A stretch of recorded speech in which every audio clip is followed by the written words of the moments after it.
This episode is brought to you by Cadillac. Cadillac certified service technicians are factory trained to fit your vehicle with the tires specifically developed for it. And with our tire price match guarantee, you get the best fit for the best deal. Let us do the work. Available on select eligible tire brands at participating dealers only. Offer ends 12/31/2025. Terms apply. See dealer for complete details. Visit Cadillac.com/service to learn more.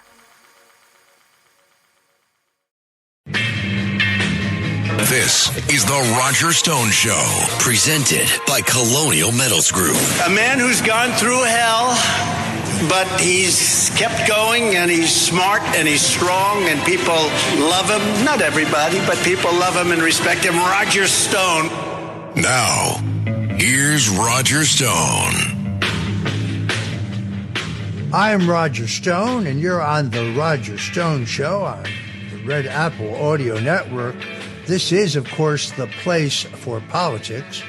I'm a veteran of 14 national presidential campaigns, starting with Richard Nixon, whose birthday was celebrated this past January 9th, born in 1913, but also a veteran of 3 campaigns for Governor Ronald Reagan in 1976, when we challenged Gerald Ford and came very close to winning that nomination, decided at the convention, the last contested major party political convention in recent history, American history.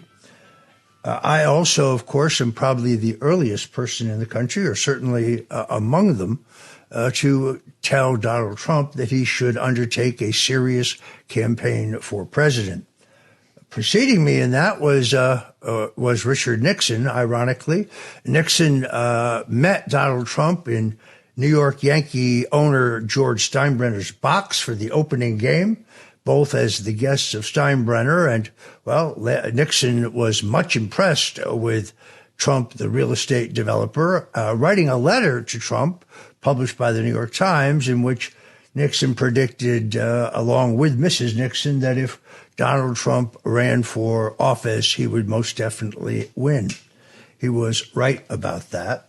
The shift in American politics, really, if you analyze it, and this is what I did for Ronald Reagan in those campaigns, was to look at the Catholic vote as urban ethnic Catholics throughout the country and suburban Catholics shift away from the Democrat Party, Republicans begin to win. It is throughout the 1960s into the 1968 election, the Democrats still carry a majority of Catholics. Humphrey carried a majority of Catholics against Nixon. McGovern carried a minority. Nixon first breaks the first Republican to win a majority of Catholic votes. Ford loses them. Reagan wins them back in 1980. He wins them back in 1984. Bush holds them. Bush is then, in his second term, his support among Catholics drops to just a third against Bill Clinton, major factor in Clinton defeating him, with Bush then losing a majority against Gore and also against John Kerry. Barack Obama drubbed John McCain and Mitt Romney among Catholics. Not so Donald Trump, and that is the most significant shift in this election, where Catholics voted in 2020 for Biden over Trump, 52-47.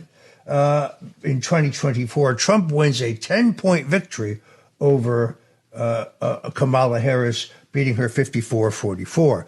It is this shift that has changed American politics more profoundly than hardly any other.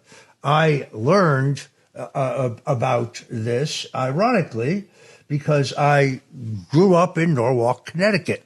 It's where I began practicing politics. And I figured out that the city of Norwalk in Connecticut's Fairfield County, was at that point an exact reflective microcosm of the United States. In other words, the same percentage of white voters, African-American voters, Protestant voters, Catholic voters, Hispanic voters, and so on, and therefore, and overwhelmingly Catholic, very significantly Catholic. So I figured out if you could elect the mayor of Norwalk, Connecticut, you could elect a president of the United States. My earliest political activities were in the city of Norwalk. I watched as the Democrats nominated an attractive young Italian American named Frank Zullo, who beat the House Republican Minority Leader from Norwalk, Louis J. Padula. If you go back and look, it is the loss of the Catholic vote. So Republicans have to win the Catholic vote. We're going to be talking to Michael Knowles a lot about Catholic attitudes and Catholic votes here coming right up. You're not going to want to miss any of that. I was at Mar-a-Lago the other evening for dinner. I must tell you, I had a few words with the president. He was very kind and gracious, but what's said at Mar-a-Lago is supposed to stay at Mar-a-Lago. The president looks hale and healthy. He's lost a little weight, quite tan, and in great spirits. The security has completely changed at Mar-a-Lago. Prior to the events in Butler, if you had an appointment, you came to the front gate. You had been sent a pre-approved QR code to your email from the Secret Service. You had to show that and a driver's license. The problem was that the gate is on an area of highway just around a bend, and it was causing enormous traffic problems. And now it is far more ornate. You go to an adjacent property, adjacent to Mar-a-Lago, but across the main highway. There, the Secret Service checks your trunk, looks under your hood, looks in your glove box, uses mirrors under your car. Dogs sniff everything in sight before you can get in, and that's with your QR code and with the Secret Service having done a pre-check on you. It's extraordinary the way that security has tightened up there, and I, among others, am glad to see it. Yes, I am going to the inauguration. It will be my fifth. It is a challenge. 1 million people will converge on a city. I think it was John Kennedy who said a city of northern charm and southern efficiency. And I can already tell you that a seat at the bar or a seat at a good restaurant or a taxi or an Uber will be impossible to get. And of course, there is the ongoing concern about either violence or some assault on the president, God forbid. In 2017, an Antifa protester pushed my granddaughter in her ball gown on the way to the least expensive inaugural ball, the inaugural ball for the masses that we were going to with my family, into a mud puddle. And she cold-cocked him right then and there. Don't think he was expecting that.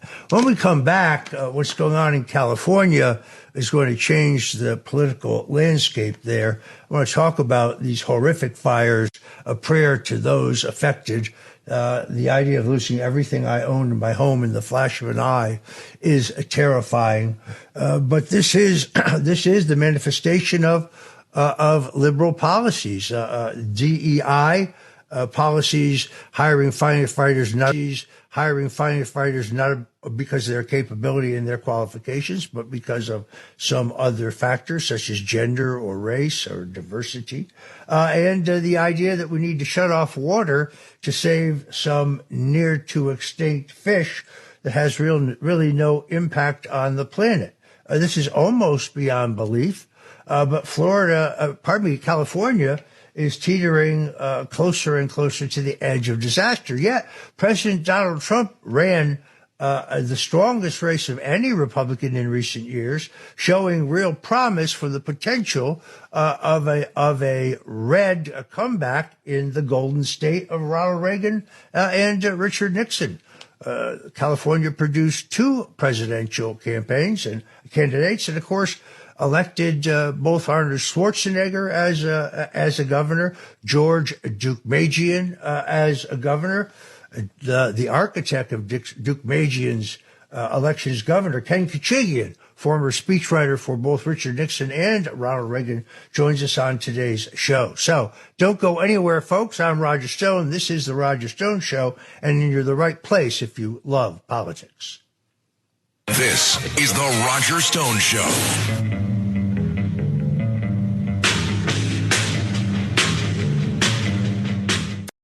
We off? 30 seconds of carefree bliss. Oof, like wind in your hair carefree. Oh, like using Clorox Disinfecting All-Purpose Cleaner in the home carefree. Yes! Like dog slobbing on the coffee table and cleaning it with Clorox Carefree. He's on a roll now. Spit toothpaste on the faucet. You got it. You got it. Peanut butter on the light switch. Oh, spritz, spritz. Spritz, spritz. Clorox, man. Clean feels good. Okay, we're back. Use as directed. Running a business comes with a lot of what-ifs. But luckily, there's a simple answer to them. Shopify. It's the commerce platform behind millions of businesses, including Thrive Cosmetics and Momofuku. And it'll help you with everything you need. From website design and marketing to boosting sales and expanding operations, Shopify can get the job done and make your dream a reality. Turn those what-ifs into... Sign up for your $1 per month trial at shopify.com/special offer.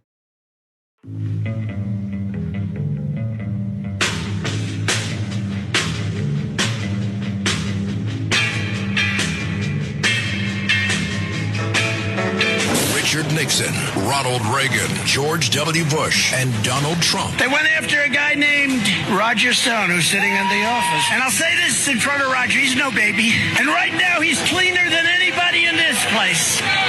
No, they treated him very unfairly. All of these presidents relied on one man to secure their seat in the Oval Office. That man is Roger Stone. Roger Stone. This is The Roger Stone Show, presented by Colonial Metals Group. Now, here's Roger Stone. And we're back. We're talking about the upcoming inauguration, which in terms of the country could not come soon enough for me. Yes, I'm going to travel with Mrs. Stone to the inaugural and attend a small number of events and some private events. As I say, it will be chaotic as too many people come into too small a space. It's not surprising that the hotels, the best hotels, even the second best hotels, in fact, even the third best hotels are charging scalper rates.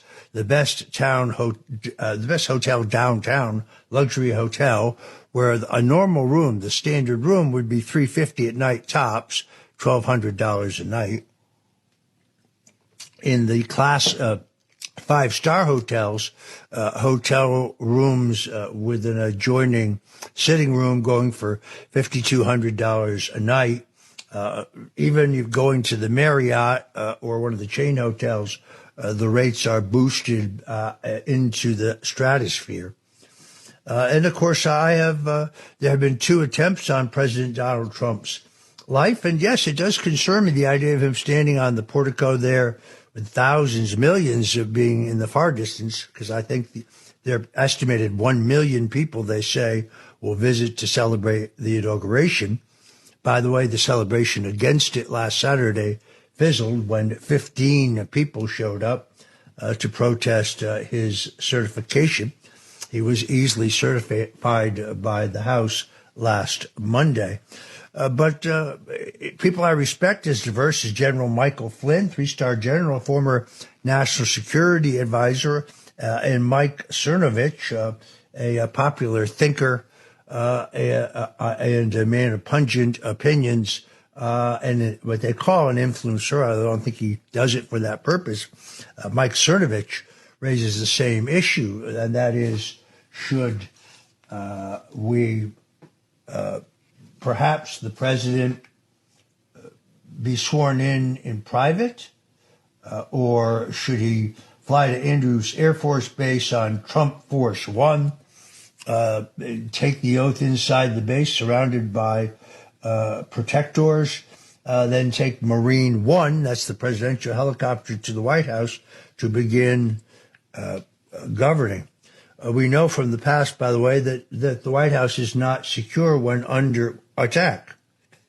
So it is with some trepidation that I head to Washington. Now, it's very important to recognize the proper wear here. This is a kind of a sore point, but the etiquette for proper men's dress to be sworn in as president and for the inauguration is what they call morning dress, sometimes known as formal morning dress, which consists chiefly of a morning coat, which is not a cutaway, but kind of a swallowtail coat, just cut very close to the body. Tailors will tell you it is the most flattering cut for any man. A waistcoat, also known as a vest, which could be gray or buff, and formal striped trousers, kind of faintly striped.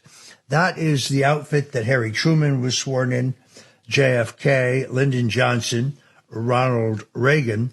George H.W. Bush broke the tradition by wearing a not very good-looking dark blue solid business suit.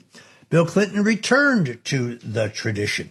So Donald Trump did return to the business suit wearing his trademark red business tie. But that is what I will be wearing for that day. That's the appropriate outfit. Yes, folks, it comes with a top hat. Even JFK and Dwight Eisenhower could not resist the top hat. When Eisenhower picks up JFK across the street from the White House to drive him together to the inauguration, they're both sporting toppers. So yes, I'll be wearing mine. It is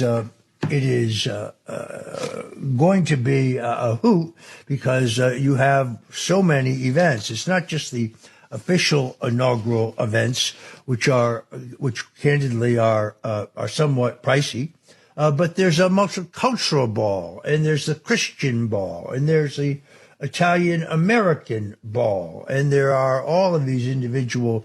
The Daily Caller is a sponsor or something. So it is a good time to catch up with many, but I also pray in that time for the safety of the president. I will really not rest until he controls his own security, which, of course, he doesn't technically do until the moment that he becomes president. I'm still bothered by the unanswered questions about Butler and what happened in the West Palm Beach golf course. But in the meantime, America is about to embark in a golden age. Call it the age of Trump. It will be an unprecedented age of peace, prosperity, security, and justice. To that, some of my friends add law and order. We'll be right back.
Parents of tweens, if you're familiar with far-off drop-offs... Dad, stop, right here. Or get DMs about what's for dinner... You may be experiencing tween milestones. For your son or daughter, these can start at age 9. HPV vaccination, a type of cancer prevention against certain HPV-related cancers, can start then too. For most, HPV clears on its own. But for those who don't clear the virus, it can cause certain cancers later in life. Embrace this phase. Help protect them in the next. Ask their doctor today about HPV vaccination. Brought to you by Merck.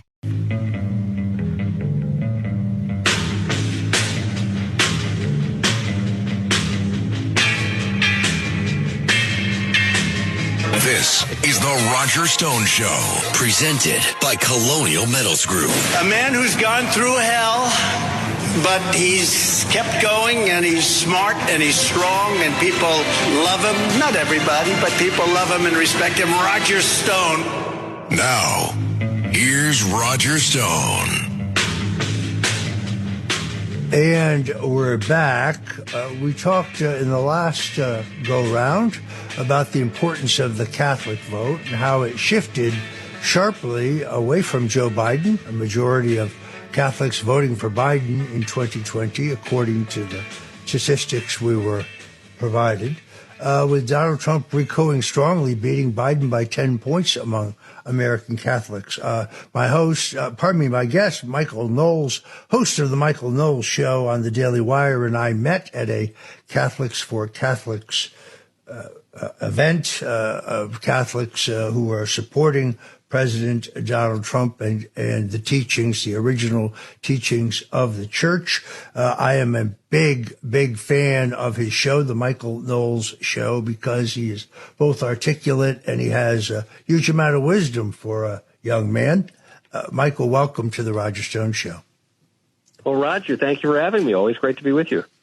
So very recently, the Catholic Bishop of San Antonio, Gustavo Garcia Siller, blamed these horrific attacks on Donald Trump, on Donald Trump, which of course makes no sense at all. Catholics for Catholics put out a statement which said, "We beg you to quickly recant what you said, linking Donald Trump and his words to the tragedy in New Orleans. Your words have caused great scandal to many. Donald Trump is in no way responsible for this horrific terrorist attack." Last November, when many clerics remained silent as atheistic communism was attempting to take control of our nation, we, the Catholic people, voted overwhelmingly 58-40 to support Donald Trump in his historic landslide. Donald Trump was committed from day one to help all Americans, even those who have wronged him. He's chosen an unprecedented number of qualified Catholics to serve in his new administration. We cordially ask you, with all respect, God bless you and God bless our dear president. I hope that the Archbishop will change his tune. But what's happening to the Catholic Church, Michael? Well, I think the charge for a faithful Catholic layperson is twofold. I think on the one hand, we have to defend the papacy and the prelature against the enemies of the church. And then sometimes we have to defend the church in her magisterial and perennial teaching against some wayward prelates. And so you will hear bishops sometimes, even cardinals, say all sorts of crazy things. And it reminds me of an old quote by Hilaire Belloc, the great Catholic writer, who said that he has to take it as a matter of faith that the Catholic Church is divinely instituted. But for those who doubt her divine institution, no other institution conducted with such knavish imbecility would have lasted a fortnight. And so, I really don't mean to paint with too broad a brush. There are wonderful bishops who have defended the faith and also who understand the political realities of our time. But unfortunately, a handful of people who seem to value liberalism or leftism above so many things, they seem to suck all the oxygen out of the room. There's no question that the Bible tells us to care for the poor. There's no question that the Bible tells us to pray for the hungry and the homeless. And Americans spend millions and hundreds of millions of dollars to do this. We are the most charitable people on earth. But the undermining of our mores by this this particular Pope is just daunting. The Pope has said, for example, that the notion of private property rights is an offense to God. I've checked the Bible. The Lord was never against hard work and ingenuity and commitment, nor did he ever denounce the ownership of private property. I'm afraid that I subscribe to a view expressed by Mel Gibson, who I had a great opportunity to speak with at the UFC fight in New Orleans, in Las Vegas, I misspoke, when I was there with he and President Trump, former President Trump, then candidate Trump. Mel Gibson essentially says in a recent interview that he believes the Pope and the Vatican are surrounded by child molesters. He believes the Catholic Church is now running a counterfeit parallel church that runs entirely different to Catholic dogma.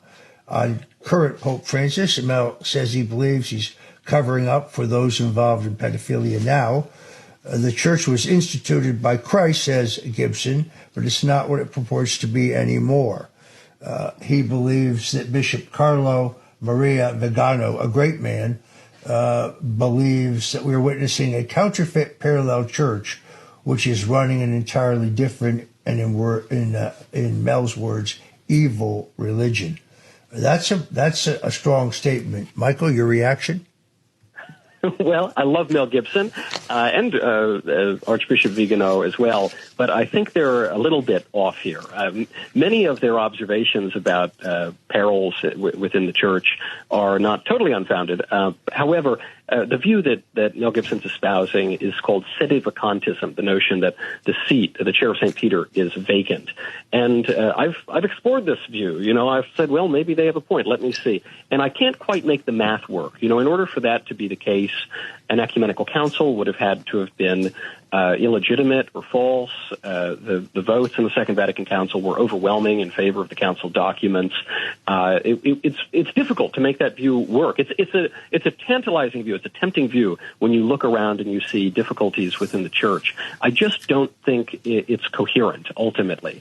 And so then there has to be some alternative. How does one make sense of prelates saying all sorts of crazy things when we have 2,000 years of perennial church teaching that sometimes contradicts them? And I think Pope Benedict is really helpful here, which is that Pope Benedict advocated something called a hermeneutic of continuity. So there were all sorts of nefarious people within the church who seized upon the Second Vatican Council to try to basically upend the whole teaching of the church, all of church history, to say that all of the past of the Catholic Church has to be read in view of modernity, of liberalism, of the current age.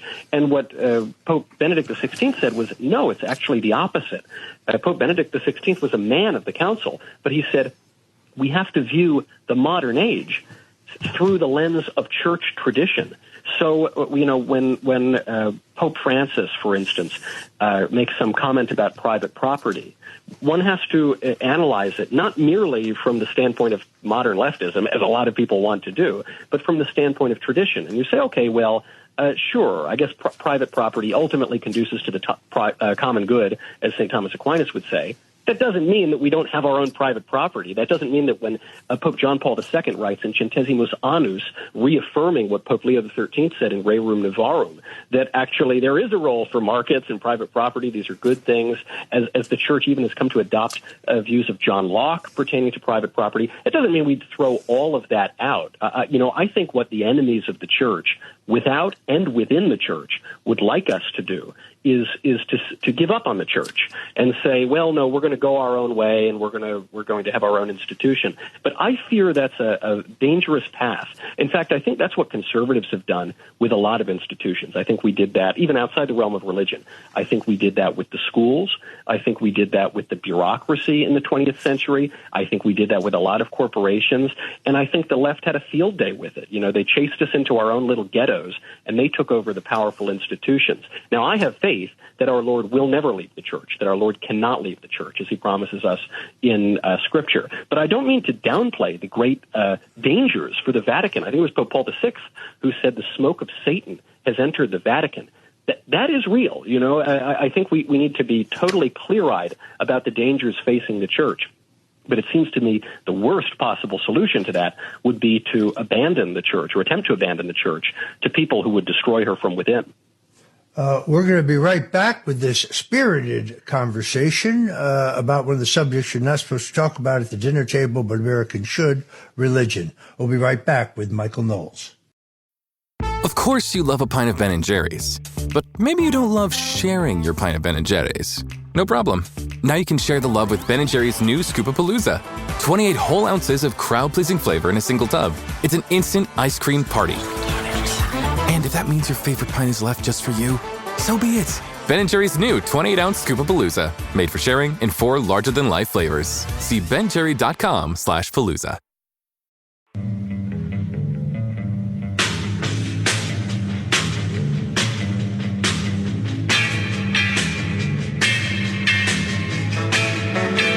Richard Nixon, Ronald Reagan, George W. Bush, and Donald Trump. They went after a guy named Roger Stone, who's sitting in the office. And I'll say this in front of Roger, he's no baby. And right now, he's cleaner than anybody in this place.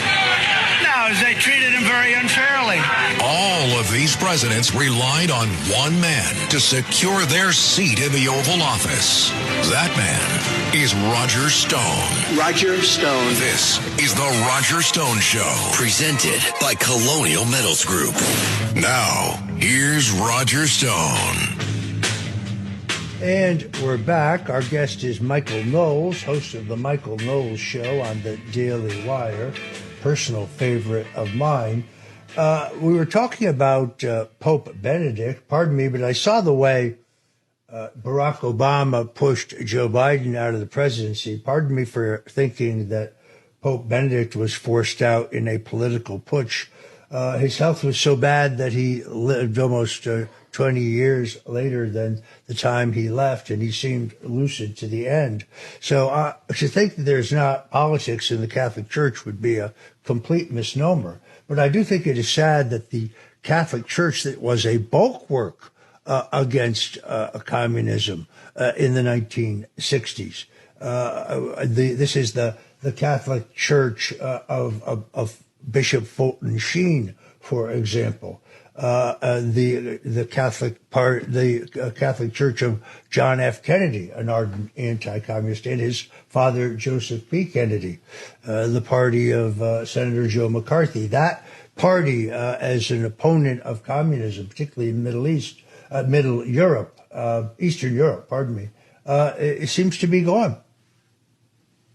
Well, I totally agree with you, Roger, that the resignation of Pope Benedict is probably the strangest event in my lifetime. It would seem to be one of the most tragic. He went on to live another, 10 years, continued to write. Very strange. And so you say there's politics within the episcopate.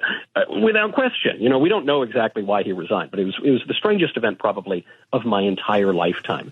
However, the only thing I disagree with there is when you say that the church, as we have known her, seems to be gone. And there are plenty of people who wish that it were gone, people without and within the church. But I think this is one of the great advantages of the Catholic Church, which is that people have been trying to destroy her for 2,000 years, and it hasn't worked. Unlike other denominations, you can't just erase the magisterium. And so I think of Pope Francis added an unusual prudential verse into the catechism in which he described capital punishment as, I think he said, practically inadmissible or something like that. It was a very strange phrase.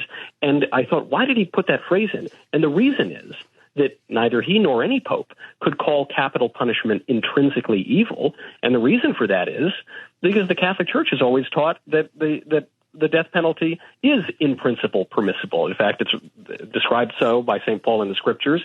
And even further, there have been popes who have carried out the death penalty. And so I suppose this is a little bit glass half full compared to glass half empty here, but it just seems to me that while there are so many people who want to twist the church toward the spirit of the age, and Dean Inge or Fulton Sheen, I think, told us that if you wed the spirit of the age, you'll find yourself a widow in the next. But there's so many people who want to do that, and yet they keep being stymied. They keep being stopped in that. In fact, even by Pope Francis, who, on the one hand, you say Pope Francis, he issued fiducia supplicans, which seem to offer blessings for people in same-sex couples or whatever. But then, on the other hand, Pope Francis will say that God can't bless sin, and I think he called gay marriage a machination of the father of lies, who seeks to deceive and confuse the children of God.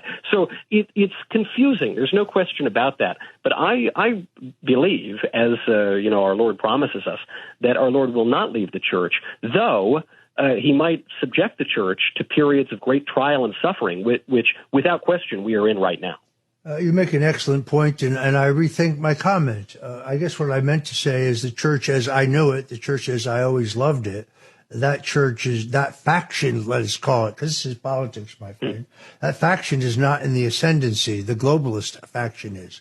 The Pope recently announces that gay priests are permissible, but they must remain celibate. I just find some of his political pronouncements. He's just appointed a virulently anti-Trump archbishop for the District of Columbia, another sign of hostility. I'm sorry, but because of the circumstances under which Benedict was forced out, that's what we would call it in politics. I think he was squeezed out. It being suspicious, I have to question the legitimacy of this Pope, yet try to remain instead as a good Catholic. I say the rosary every night, and I lead off with a prayer for the safety of Donald J. Trump. There was a strange statement that was made by that bishop that you're mentioning, Cardinal McElroy, who is now the Archbishop in Washington, or he'll be appointed there. So he'll be the point person for the Trump White House. And he said that mass deportations are totally contrary to Catholic teaching. And I thought that's rather strange because I don't know if you're a history buff, but there was this period in Iberia in Spain from around 711 AD through 1492 when the Christians in Spain had to fight the Muslims who had conquered much of Iberia. And actually the Reconquista was completed by a woman who is on her way to canonization, Queen Isabella, servant of God. And they expelled a lot of people from Spain in those days. So whether or not one wants to defend Ferdinand and Isabella, certainly it would be very strange for a cardinal to suggest that this has no place in Catholic teaching or history. And then furthermore, to the point, what seems to be being raised here by some people within the church is that a nation has no right to defend its own borders, that a nation has no right to pass laws and to protect citizens as distinct from non-citizens. I find this nowhere in Catholic teaching. I find this nowhere in any serious philosophy, not to say doctrinal teaching from the church. And so those are those sort of statements that make one raise one's eyebrows. However, then it reminds me of one of my favorite chapters of Scripture, John chapter 6, which is when our Lord describes the Eucharist, and he says that whoever does not eat the flesh of man and drink his blood has no life in him. He's describing the Eucharist. And the people there say, well, how can we eat your flesh? This is a real stumbling block. And a lot of people go away. And he turns to Peter and says, well, you're not going to go away too? And Peter says, no, Lord, to whom shall we go? And I think this is the position that the lay Catholic finds himself in, which is one hears crazy things sometimes from cardinals and bishops. There's strange machinations, not just with the change in pontificate from Benedict to Francis, but even you go back, some of the Borgia popes, I think of some of the medieval popes, all sorts of crazy behaviors. And it reminds me that the Catholic Church writes her history, going in the perfect direction. But sometimes there are little squiggles along the way. Sometimes the papacy goes to Avignon. Sometimes there's great suffering. But the lay Catholics, I think, have a lot of resources to question some of the stranger statements, even from bishops. Well, I guess I live in the now, and today I think the great struggle on this earth are those who are globalists and those who oppose authoritarianism. And there are two factions in our church, let's call them that. I think they're in the ascendancy, but the church is worth fighting for. And I agree with the Lord will never, ever leave us. Michael Knowles, thank you for joining us today on the Roger Stone Show. Roger, thanks for having me. Always great to be with you.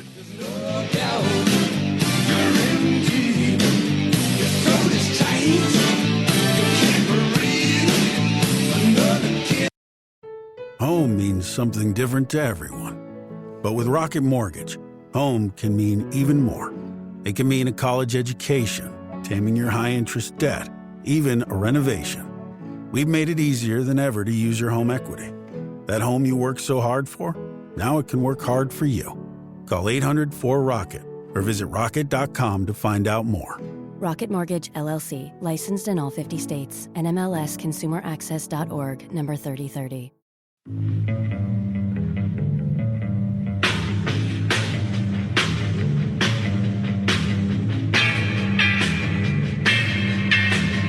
This is the Roger Stone Show, presented by Colonial Metals Group. A man who's gone through hell, but he's kept going, and he's smart, and he's strong, and people love him. Not everybody, but people love him and respect him. Roger Stone. Now, here's Roger Stone. Welcome back. This is the Roger Stone Show, and now one of my favorite guests, Bridget Gabriel. She's a survivor herself of terrorism, the founder and chairman of Act for America. Her story is a quintessential example of a 21st American story regarding the American dream. She's literally the epitome of how one's adversity becomes strength. She has captivated audiences across the country with her often inspiring and courageous life story about human triumph despite all the odds. She has a passion and vigor for telling the truth, and this comes, I think, from her incredible experience during the opening of the war in Lebanon. She offers an incredible account of remarkable upbringing. At 10 years old, she survived a barrage of rockets exploding in her home, leaving her wounded and buried under the rubble. Bridget and her family spent the next 7 years in an 8x10 underground bomb shelter fighting to survive. She crawled under the bombs, digging for vegetation to eat, crawling under snipers' bullets to a nearby spring for water. She risked sexual violations in the constant barrage of exploding artillery. This is an incredible story of persistence and resilience of a strong woman who has now emerged as an extraordinary spokeswoman for common sense and, yes, freedom. Bridget Gabriel moved to Israel in 1984, became a news anchor for World News, a prominent Arabic news broadcast across the Middle East. You've seen her on TV as she has interviewed world leaders like Margaret Thatcher, George H.W. Bush, and many others. I like to have her on because she is fiercely articulate and completely committed to freedom and the human spirit. She always has a message of hope that helps to strengthen and inspire our listeners. I am so happy to welcome Bridget Gabriel to the show. Thank you, my friend. Delighted to be with you. You know, when I need a dose of reality, I go to your feed on X, where you are, I must say, always pungent. And it's funny. I was taken by surprise by the rapid takedown of the Assad regime in Syria. And I saw some people celebrating this because Assad, no one claims he was a good guy, by the way. But I said, you know, this is going to work out about as well as the U.S. takedown of Gaddafi in Libya. And then I saw that you had pinned a terrific analysis in which you said, don't get all excited about Assad getting toppled in Syria. There's now an even more dangerous combination of ISIS and al-Qaeda running that country. Lay this out for us because you did so extremely well. Thank you, Roger. Exactly. What's transpiring in the Middle East is troubling. As bad as Assad was, what we are dealing with now is even worse. And I know the world is excited, just like they got excited when the Muslim Brotherhood took over Egypt. Remember, everybody called it the Arab Spring. Everybody was so excited. Well, we saw within a year what the Muslim Brotherhood did in Egypt, and that's when Sisi did the coup and took back the country. And that's why we see a more stable Egypt right now.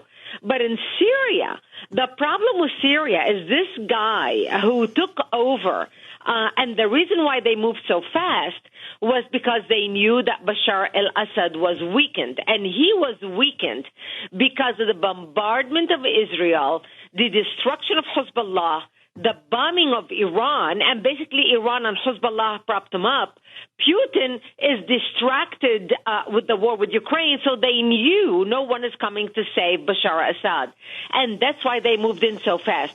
But the reason they were so organized when they moved in so fast is because Giuliani is such a lethal, very dangerous, trained terrorist with experience on the ground. Giuliani was the head of al-Qaeda. This is the guy who's now the new leader of Syria. Was the head of al-Qaeda in Iraq. He was appointed by al-Zawahiri. We arrested him in Iraq in 2006 and threw him in jail. That's where he met Baghdadi, who was the head and founder of ISIS. They hit it off. They became great friends. When he was released from jail in 2011, Giuliani goes to Syria to establish an Islamic presence in Syria, an Islamic movement. And so when al-Baghdadi, the head of ISIS, was released out of our jail and went to establish ISIS in Syria, Giuliani realized, well, you know what? I only want a caliphate in Syria. I don't want a global caliphate like what ISIS wanted. So therefore, he decided, I'll do my own thing. I'll just pledge my allegiance to al-Qaeda. I'll work with the local al-Qaeda. Well, al-Qaeda didn't do much to help him by 2016. So he decided, I'll start my own group. And he did. And his group created their own government. They had a Speaker of Parliament. They had their own court. And so he was very well established. But he was smart enough watching what's happening in Ukraine and watching Zelensky with a military suit and the West giving him millions of dollars. And so Giuliani decided, I'm going to ditch the turban. I'm going to ditch the abaya. I'm going to put in a military suit so I can at least gain the respect of the gullible West. And that's why he changed his appearance. And that's what we have now in Syria. It is frightening because, look, you can see the open slave markets in Libya. I recall the slaughter of literally hundreds and thousands of Christians in Syria. The last time this same band of rogues ran the country. I remember crucifixions of children as young as 5. ISIS was on its last legs under Donald Trump. We have breathed life back into it in our foreign policy.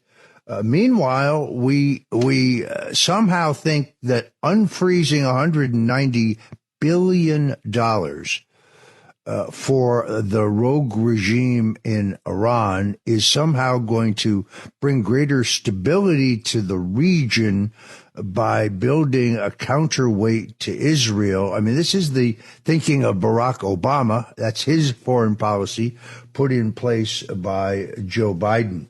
I love the fact that you cut right to the facts on this, as you always do. These wildfires in California, something else you've been very vocal on. I must tell you, first of all, we pray for the people there.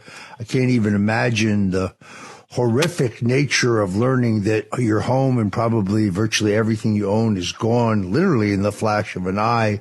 What is your thinking here? Because President Trump kind of was prescient about this. He observed some time ago that for the concern over one relatively rare exotic fish, their policies did not allow them to clear brush or to have water necessary for this kind of horrific natural event. Which is is horrific. And like you said, we feel sorry for the people who are hurting. Our heart breaks for them. Families are displaced, and it is heartbreaking. But here's the sad reality. They voted for this leadership. They brought them to power. You know, the Palisades, 72% voted for Kamala Harris. When you look at their mayor, when you look at their fire chief, you know, it's such insanity. You know, the left expects to vote for the same thing and expect different results as if their lives is going to get better. And look what they have just done. And to add insult to injury right now, the California Fire Foundation, the SAVE program, is offering a mere $250 gift card for a severely affected household, which barely covers a night or two at a local hotel, Roger, let alone the weeks or months ahead that needs to rebuild lives.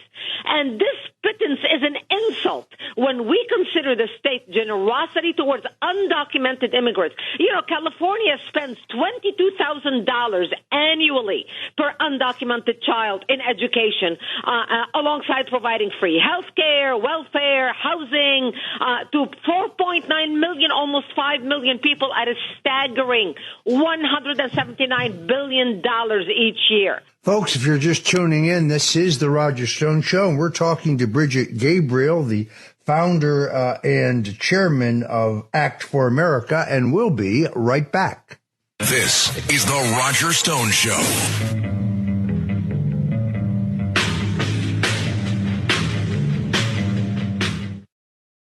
Ryan Reynolds here from Mint Mobile with a message for everyone paying big wireless way too much. Please, for the love of everything good in this world, stop. With Mint, you can get premium wireless for just $15 a month. Of course, if you enjoy overpaying, no judgments, but that's weird. Okay, one judgment. Anyway, give it a try at mintmobile.com/switch. Upfront payment of $45 for 3-month plan, equivalent to $15 per month required. Intro rate first 3 months only. Then full price plan options available. Taxes and fees extra. See full terms at mintmobile.com.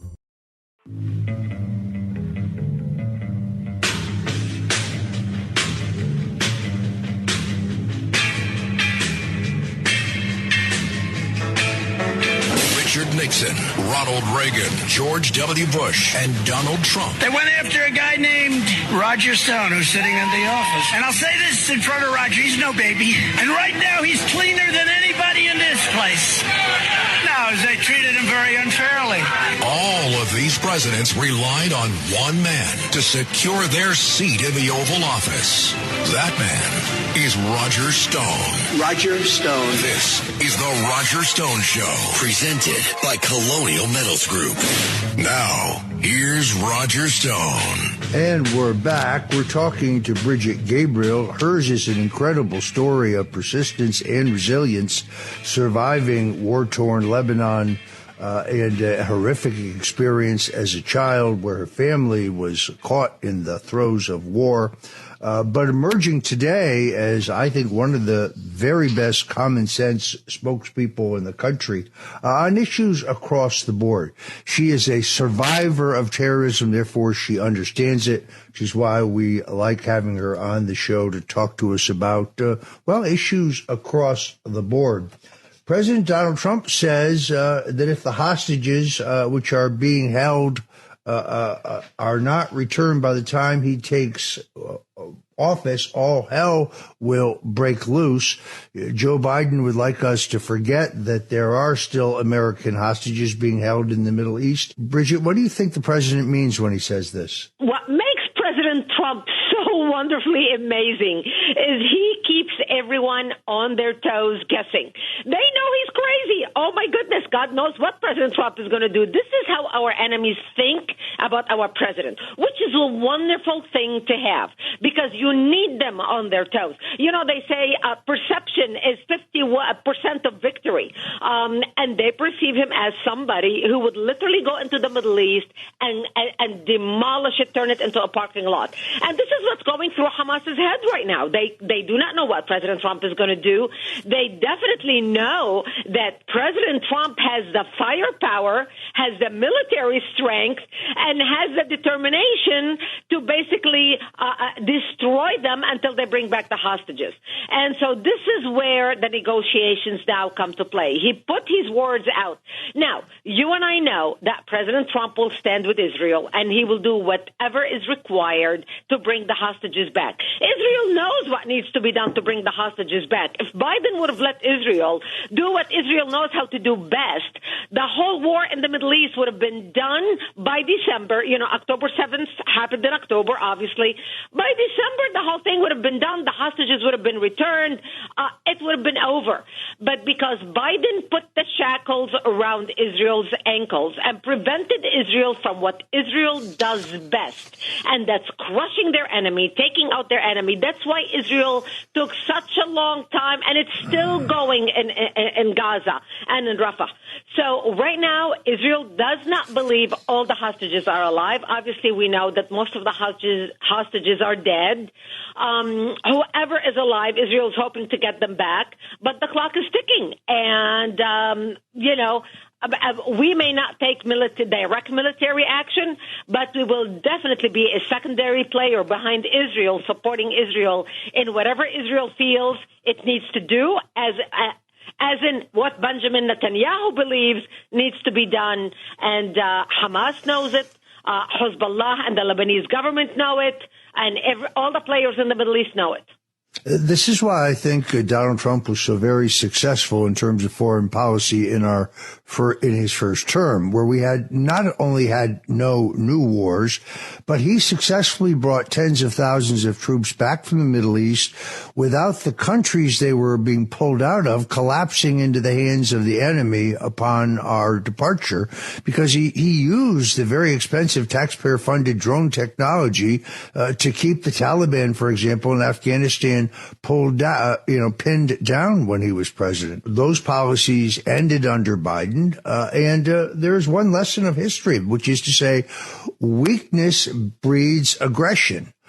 They saw our disastrous handling of Afghanistan under Joe Biden, where we had 13 Americans lose their lives, and we literally left behind billions, that's billions with a B, of the most sophisticated military equipment, which, of course, the Afghanis immediately made available to the communist Chinese so they could knock off our technology and compete with us, building these weapons of war. It is that feckless policy that has bred the problems not only between Russia and Ukraine, but also through between Israel and some of its neighbors, including, of course, Iran. Trump understands the value of unpredictability. This is what Nixon used to call the madman theory when he was successfully working to end the war in Vietnam.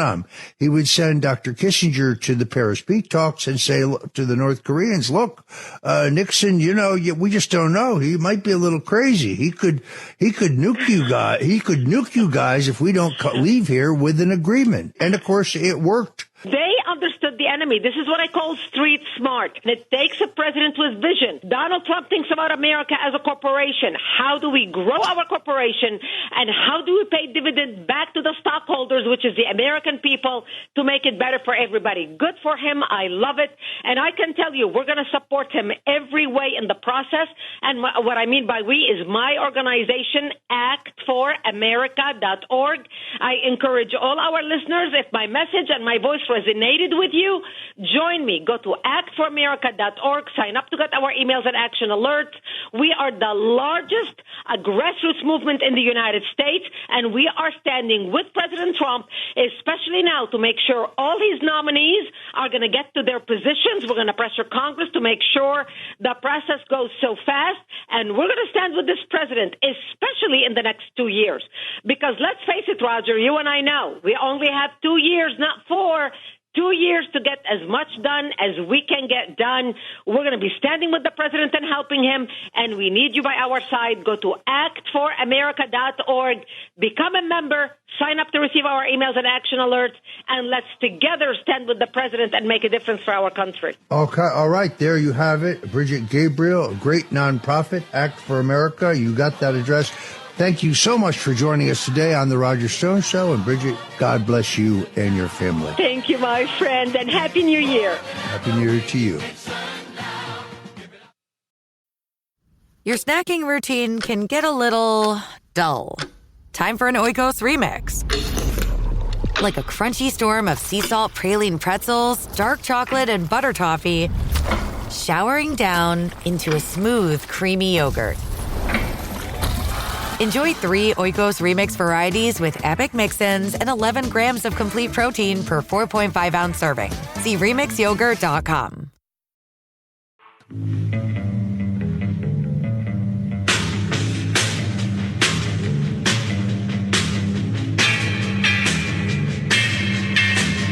This is the Roger Stone Show, presented by Colonial Metals Group. A man who's gone through hell, but he's kept going, and he's smart, and he's strong, and people love him. Not everybody, but people love him and respect him. Roger Stone. Now, here's Roger Stone. Welcome back. Now we are joined by Ken Kachigian, who served as a trusted speechwriter, confidant, and strategist to two of my heroes, President Ronald Reagan and President Richard Nixon.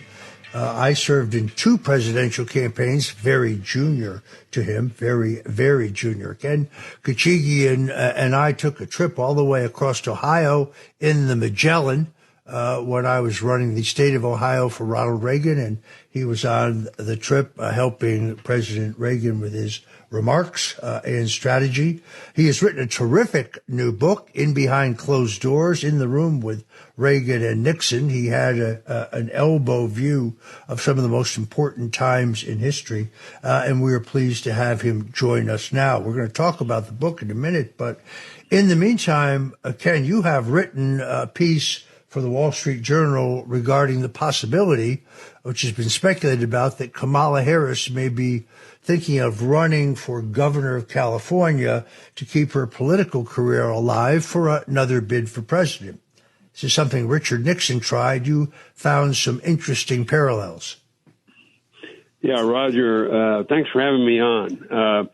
As you know, former President Nixon, after he lost to Jack Kennedy in 1960, returned to California, and then many people prompted him that he, in order to have a political future, he needed to run for office, and he was getting advice from all different quarters. And General Douglas MacArthur said, "Well, you know, in order to keep your future alive, you can't run for governor. You need to stay in Washington. You should run for Congress." I thought that was interesting. I don't know if he meant for the House or the Senate. And then Len Hall, who was a famous former national chairman, as you know, of the Republican Party and a noted Republican strategist, said, well, in order to stay alive, you've got to have a big posture in politics, and you should run for governor. And so he's getting advice from all different places, advice from Tom Dewey and others, and he was getting just advice from all different sources. And he was struggling as to what to do with his future, and he was a restless personality. And the question is, in his mind, what he should do. And he wanted to stay alive in the public view, but Roger, he didn't have the fire in his belly to be governor of California, but he was just restless in his mind to stay in the public view. And at the end of the day, he struggled with his decision, and he decided to run for governor, even though he didn't really feel that that's something he wanted to do. And it ended up being a very bad decision. So Kamala Harris is faced with the same problem. And as I wrote in the Wall Street Journal, you know, she comes back to California, and in 6 months she's going to lose her Secret Service protection. And as I pointed out, for the last 21 years, since she was district attorney of California, for the last 21 years, she's had a staff, full staff surrounding her, and she's been coddled. She's had drivers, she's had chauffeurs, she's had people taking care of her. And on July 20th of 2025, all of a sudden, she's going to be having no one around her, and she'll have to pump gas by herself. She's going to be surrounded by no one helping her out, and she's going to say, "What am I going to do with my future?" And so she's going to be faced with a big decision. Now, she's already, just because of name recognition, she's leading the pack in California because all the other candidates in the Democratic Party are know-nothings. They have no name recognition, and she's already leading the pack with 72% of Democrats in California are either likely or most likely to support her for governor. So what's she going to do? Is she going to run for governor, or is she going to wait around for 2028 and rebuild a potential career as running for president?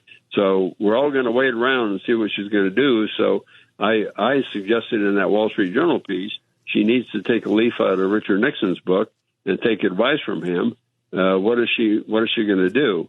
Nixon was faced with the problem when he ran for governor, is that he was asked the question in every press conference, isn't do you really want to be governor, Nixon, or is this just a stepping stone to run for president in 1964?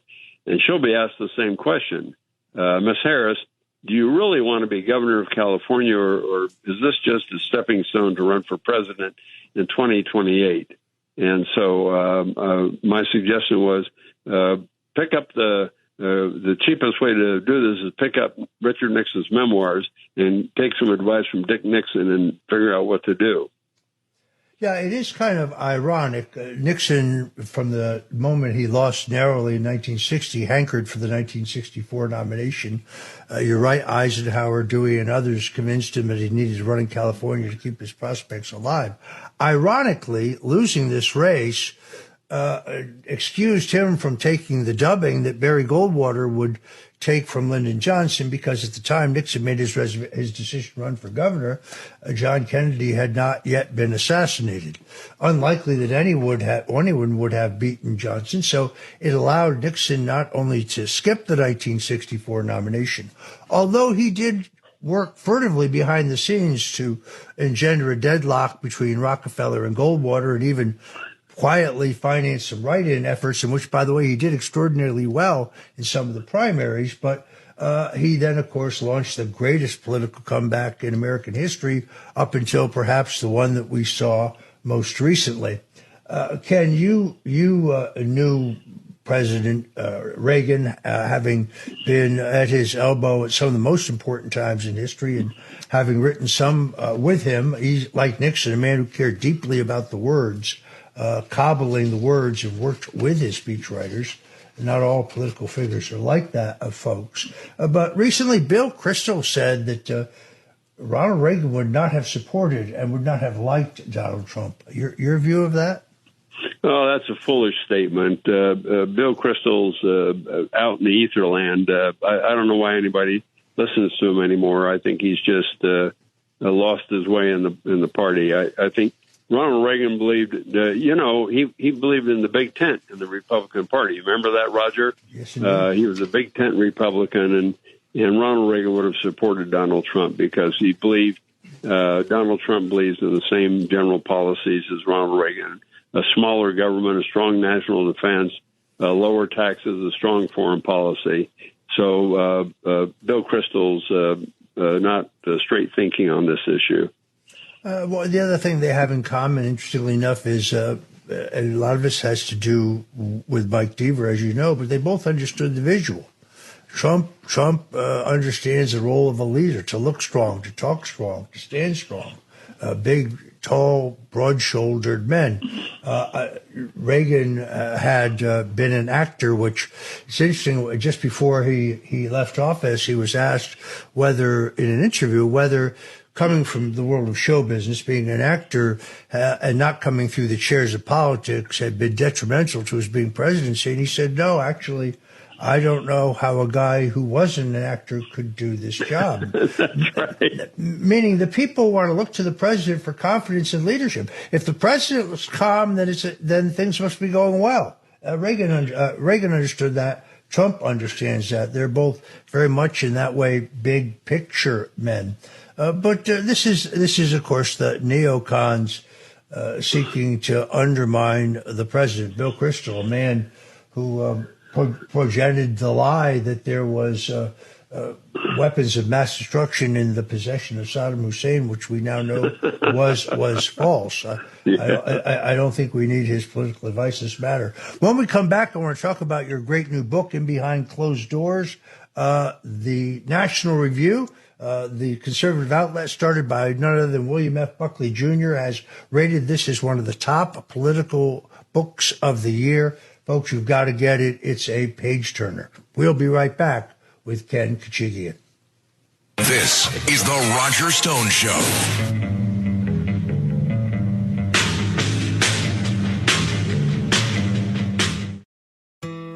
"10 years from today, Lisa Schneider will trade in her office job to become the leader of a pack of dogs. As the owner of her own dog rescue, that is. A second act made possible by the reskilling courses Lisa's taking now with AARP to help make sure her income lives as long as she does. And she can finally run with the big dogs. And the small dogs, who just think they're big dogs. That's why the younger you are, the more you need AARP. Learn more at aarp.org/skills.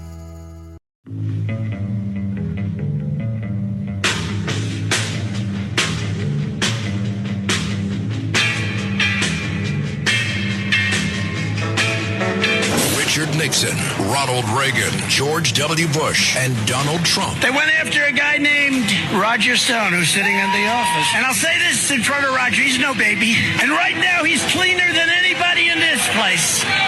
No, they treated him very unfairly. All of these presidents relied on one man to secure their seat in the Oval Office. That man is Roger Stone. Roger Stone. This is The Roger Stone Show, presented by Colonial Metals Group. Now, here's Roger Stone. And we're back with Ken Kachigian, who served as a trusted speechwriter, confidant, and strategist to multiple political leaders. He has written a new book, In Behind Closed Doors, In the Room with Reagan and Nixon. This is White House history revealed as never before. In this incredible book, Ken takes us inside the Oval Office, Air Force One, Camp David, and the Western White House to open up his secret diaries, memos, and contemporaneous notes to share untold history as you've never heard it before. He was there in the West Wing of the closing days of the Nixon presidency, a handful of aides to go to San Clemente with him. He was called in at the crucial point of Ronald Reagan's campaign in 1980 to help the Gipper over the finish line. You can get that book, by the way. You can go to nixonandreagan.com, nixonandreagan.com. I mean, you can go to Amazon or Barnes or Noble or some other multinational corporation that hates your guts, or you can go to nixonandreagan.com. And I believe you can get a signed copy there. So as someone who's fascinated by this political period and also someone who knows a lot, I learned a lot of things in this book that I did not know. Roger, I want to point out one other thing that we just talked about Trump and Reagan that people don't realize. Similarities between the two of them. The two of them could read an audience, and that's a big similarity. If you look at the way Trump speaks from a platform, he points out people in the eye. He looks at them, he points his finger at them, he looks them in the eye, and he reads them as if he's on a stage. That's what Reagan did. And you were on that train. You weren't up in the where I was sitting with Reagan, and I actually discussed that in the chapter in the book. How Reagan actually made eye contact with people as he spoke off the Ferdinand Magellan that day on October 12th, 1984, during the campaign, and he made direct eye contact with people. Trump does that as well. That's another similarity between the two presidents, and it's the greatness of a communicator when they can actually make direct eye contact with people in their audience. That's a special gift. Ken, while you were riding with the president, my job, directed by Mike Deaver, was keep Governor Jim Rhodes away from the president, okay? Jim Rhodes, the longtime governor of Ohio, had staged a great comeback himself, but had a lot of advice he wanted to impart to our candidate. That was a great, great trip. And Reagan was at his very best. Ken, you don't know this, but a photo of you and I and Jim Lake talking on phones trackside. Actually, my wife shot it, and it won an award. I'll have to find that, sent to you. Oh, I'd love to see it. I'll put it in my archives. That was such a great day going through the southern Ohio, and we were kicking Mondale's backside. That was one of the greatest days in the campaign. We turned the whole election around that day. Nobody realizes it. And the hierarchy of Reagan's campaign, and I explain it all in the chapter in the book. That's why I want people to read the book. The hierarchy of the campaign, they didn't want Reagan to attack Mondale. But Mrs. Reagan said to me and the others said, they're not letting Ronnie mention Mondale by his name. And the president was so upset that Mondale was attacking him, and they asked me specifically to write that speech that day. And Paul Laxalt said, Ken's going to write that speech, and nobody else is going to see it except Laxalt. And boy, we were raising Cain all the way through southern Ohio and busting Mondale's backside all the way through. It was a sunny day, sunny fall day in southern Ohio, and it was wonderful. The crowds were just cheering all the way through. The American flag was flying. It was such a beautiful day. It was a great trip. It is among my favorite Reagan appearances. The other one I loved was when we went to Hoboken to do a rally where Nancy Reagan had convinced Frank Sinatra, the favorite son, who had refused to return to that town after falling out with the town fathers. It was a great, great, great rally. It was very overcast. And when the priest who gave the opening prayer spoke, the sun suddenly parted, and this ray of light came down right on Reagan. And Reagan turned to the priest and said, "Thank you, Monsignor." It was an unbelievable moment. There were not two presidents, I think, more different than Nixon and Reagan, having worked like you did, Ken, with both of them. I got to know the President Nixon much better in his post-presidential years. I was running Mort Allen's press releases around in 1968. Still a great, great experience. Your book is really, for anyone who's interested in presidential politics, particularly Republican presidential politics, and wants to see the inside of how a campaign really works, how a presidency really works.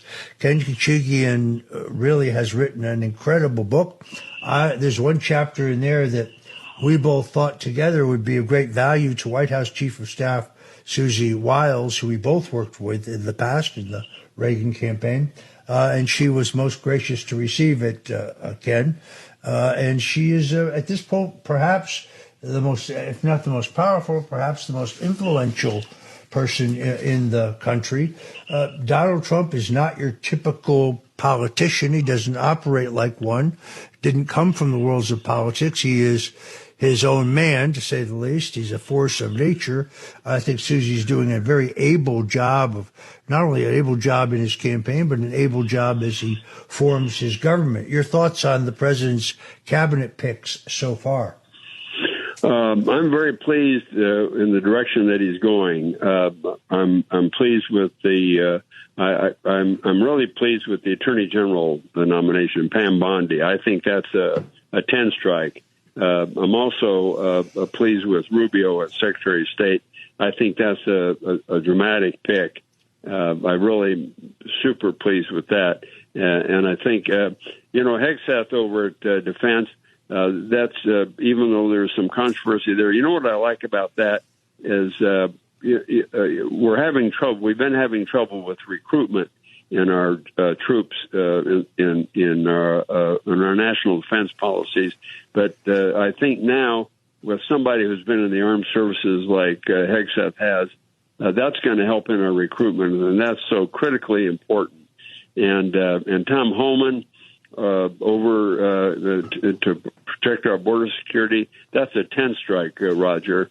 Appointments like that are going to stir the American people to have great confidence in the Trump presidency. So you look at some of those appointments, and it just gives renewed confidence in the Trump presidency. So yeah, you look at those, and I hope the Senate move those along rather quickly. So they need to move those along.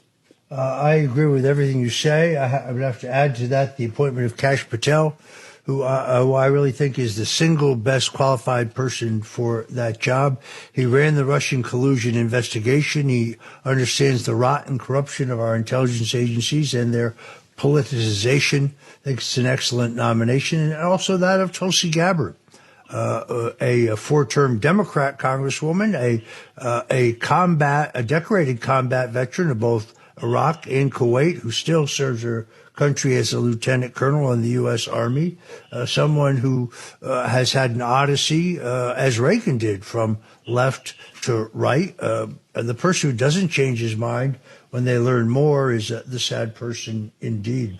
The one more time I want to say, Ken's book, Behind Closed Doors, In the Room with Reagan and Nixon.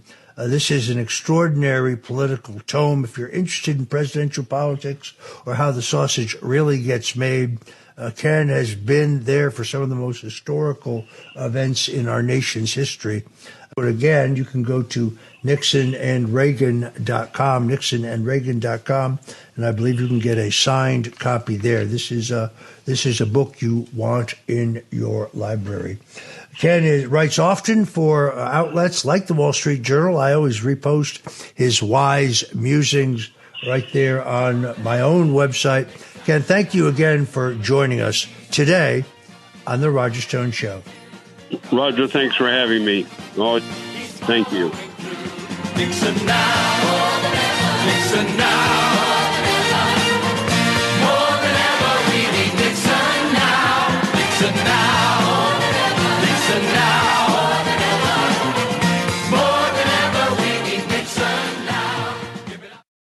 Last week was our first playoff game, and my plaque psoriasis was so itchy under all my gear.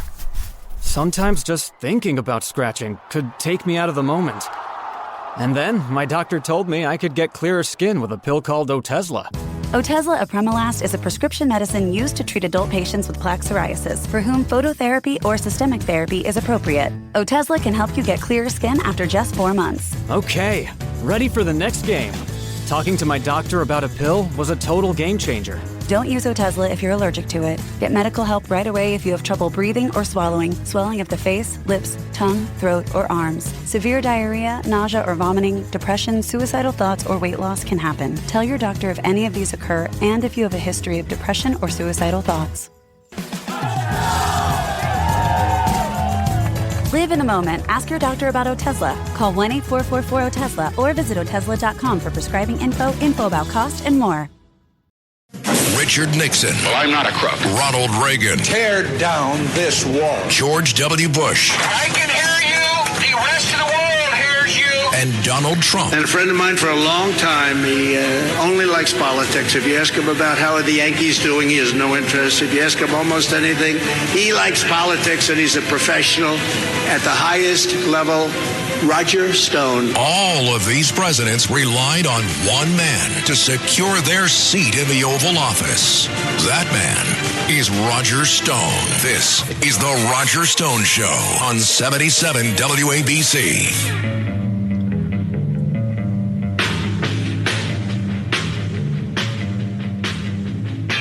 Welcome. I'm Roger Stone, and this is Roger Stone's show, The Place for Politics, right here on 77 WABC, the most powerful, influential, and entertaining AM radio station in the country. We are live streaming at this very moment in 163 countries around the world. You can listen to us at WABCradio.com, or if you live in the New York, New Jersey, Connecticut, and eastern Pennsylvania area, you can find us at 770 on the AM dial. Joe Biden says he would have beaten Donald Trump, coulda, shoulda, woulda. He was forced out by Barack Obama. And although I think he might technically, absent another brain meltdown or two in subsequent debates, he might have run better, but I don't think anyone was going to beat the champ. You're in the right place if you love politics. I'm a veteran of 14 national presidential campaigns, although I criticize both Republicans and Democrats. I call them as I see them. I've spent 40 years in the corroded rectum of the two-party system. And frankly, I see exactly what's going on regarding Mayor Eric Adams. Now, Eric Adams, on New Year's Day, I named him to my 16th annual International Men and Women's Best and Worst Address. This is a custom I picked up from the late Mr. Blackwell. There are two 77 WABC personalities on the list. Greg Kelly made the list, and Sid Rosenberg made the list, both very deservedly so. But because my list is not about politics, it's only about style, Mayor Adams made the list. He was asked about it. From hard hats to steel-toed boots, Granger's got your safety needs covered, literally. On this issue. Just a second quick. Roger Stone included you in his list of best-dressed men in 2024. I'm curious what your response is to that. I don't know why, I don't know why I was included. I just wake up in the morning and I dress the way I feel. Some days I just, keep on a pair of sweats and some torn-up sneakers, so everybody have different styles that they like. I just say whatever compliment I can get nowadays. Well, the mayor is actually being modest. He's extremely well turned out. He's probably the best dressed mayor since Jimmy Walker. Always looks dapper, particularly with the spread collar shirts. I did see him wearing a designer scarf that I know goes for $7,000. I wondered how one pays for that on a public servant's salary. But look, Eric Adams has launched an elaborate campaign to try to win a pardon from President Donald Trump. And part of the argument is that the charges against him are somehow trivial or politically motivated. If anyone who's read the indictment knows that it includes taking $100,000 from Turkish nationals, laundering it through straw donors, and then submitting it to New York City's 8-to-1 campaign matching fund program. These are very serious crimes. This is not getting bumped up from coach to first class on Turkish Airways and getting an extra Bloody Mary. He also has 2 sexual harassment cases pending against him, which the city is illegally paying to defend him in.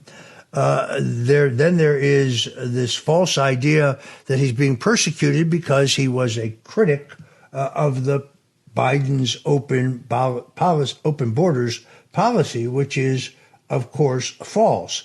Eric Adams ran for mayor as a full-throated advocate for New York City being a sanctuary city. He said that illegals would always be welcome in New York. He cited homeless shelters, which have become crime magnets in some of the most stable neighborhoods, working-class neighborhoods in the city. His only real complaint with Biden was that they didn't give him the millions of dollars to pay for the problem they had created. Now, suddenly, he is reinventing himself. Suddenly, the mayor is deeply concerned about the January 6th detainees and how they are treated. Funny, he didn't say anything about that 4 years ago. Suddenly he's concerned about the FBI classifying parents who go to school board meetings to express their concern about the curriculum being taught to their children as domestic terrorists. But Eric Adams had nothing to say about that when it was first revealed. I can reveal exclusively that he was invited to speak at an inaugural event at the president's inauguration, an invitation I think that was withdrawn when it became clear that this is all part of an operation to persuade the president that the charges against him are political. Now, that would leave a long line of his people on the hook because, well, his police commissioner, various chiefs, his top aides, all of them either have been indicted or will be indicted. This is really exactly that, a political operation. It is something that I'm opposed to, and I'm going to write about that. Sal Greco, a critic of the mayor of the Sal Greco show, a 14-year veteran of the New York Police Department, noted that Arthur Adelia, a very able attorney who has represented Adams and some around Adams, is now representing Steve Bannon in the upcoming state trial in Manhattan, where Bannon is charged with essentially embezzling from the Build the Wall Foundation. This may explain why some on the right are advocating for Adams and claiming that his indictment is politically motivated, which, since the investigation is over 10 years old, is highly unlikely. All right, I'm going to do this now because I don't want to miss it. I've promised you my mother's own recipe for chicken paprikash. Now, folks who know me know I'm half Hungarian and half Italian, half Sicilian specifically. I'm Italian from the waist down. But my mother was a fantastic cook. Hungarian restaurants, by the way, I believe there's one left in Manhattan. I don't know of any great Hungarian restaurants. I found one in Detroit. But generally speaking, even in the Yorkville area of Manhattan, I believe there's one left. They are a growing rarity. You're going to need 2.5 pounds of chicken disjointed. You're going to need 1 tablespoon of butter. You're going to need 1 large onion chopped. You're going to need 1 tablespoon of Hungarian paprika. You're going to need a cup of water, a teaspoon of salt, a pint of sour cream, and 1 tablespoon of flour. Now, this is pretty simple. You saute the onion in butter until golden, then you add the paprika, the chicken, the water, and the salt, and you simmer slowly for 1 hour until tender.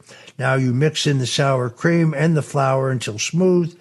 You add the chicken and heat throughout, but you do not let it boil. You can serve that on dumplings or noodles.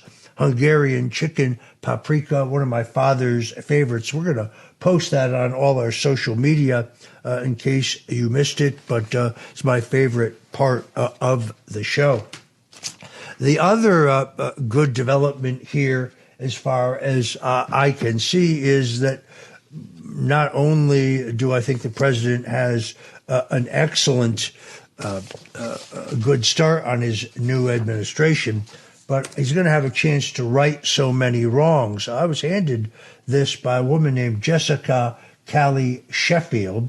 She was involuntarily separated from the Navy on the 25th of May, 2022 for COVID-19 injection refusal.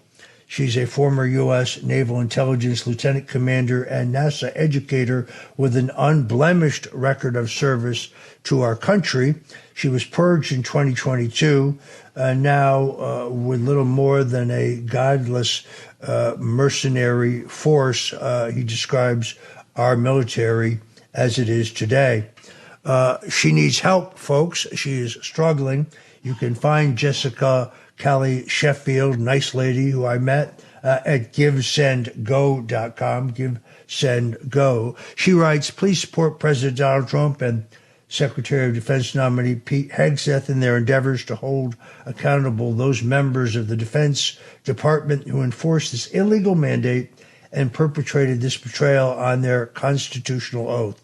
Support reinstating officers that refuse to follow unlawful orders so we can restore the integrity of our military and make America great again. Jessica, I am praying for you and for justice and for all of those who were terminated under Biden's mandatory mandate order. By the way, the contract for our military was $9 billion with a B. A pharmaceutical firm got a $9 billion contract. It is interesting to see the competition begin for the seat of Elise Stefanik. Stefanik has not. She's been appointed UN ambassador, has appeared on this show and certainly on 77 WABC. One of the president's very best appointments, in my opinion. But she has not vacated her seat in Congress. Mike Waltz, who was appointed National Security Advisor, he actually vacated his seat. He resigned to take the position. Matt Gaetz resigned his seat to temporarily vie as a candidate for Attorney General, and then he joins us later in the program. He has a hot new show at OAN. But that special election for those two seats is not until April, and therefore Stefanik has not resigned from the House because we have a 3-seat margin. Last week, some subset of party bosses tried to do a screening in which they limited the race to 3 rhino candidates. I frankly think that any process to choose the replacement for Stefanik that doesn't adhere strictly to the New York City Party's bylaws, which gets each county committee and chairman a percentage of the vote that corresponds with their percentage of the district. Any process dictated by less than a majority is going to end up in court. Spirited contest there where Anthony Constantino, who was on the show, a businessman who put the largest Trump sign in the world on his factory, Joe Pinion over at Newsmax, 2 viable candidates trying to be eliminated by some winnowing process that's not provided for in the rules. I'm watching it very carefully because it's crucial that Republicans carry the seat to carry the House majority.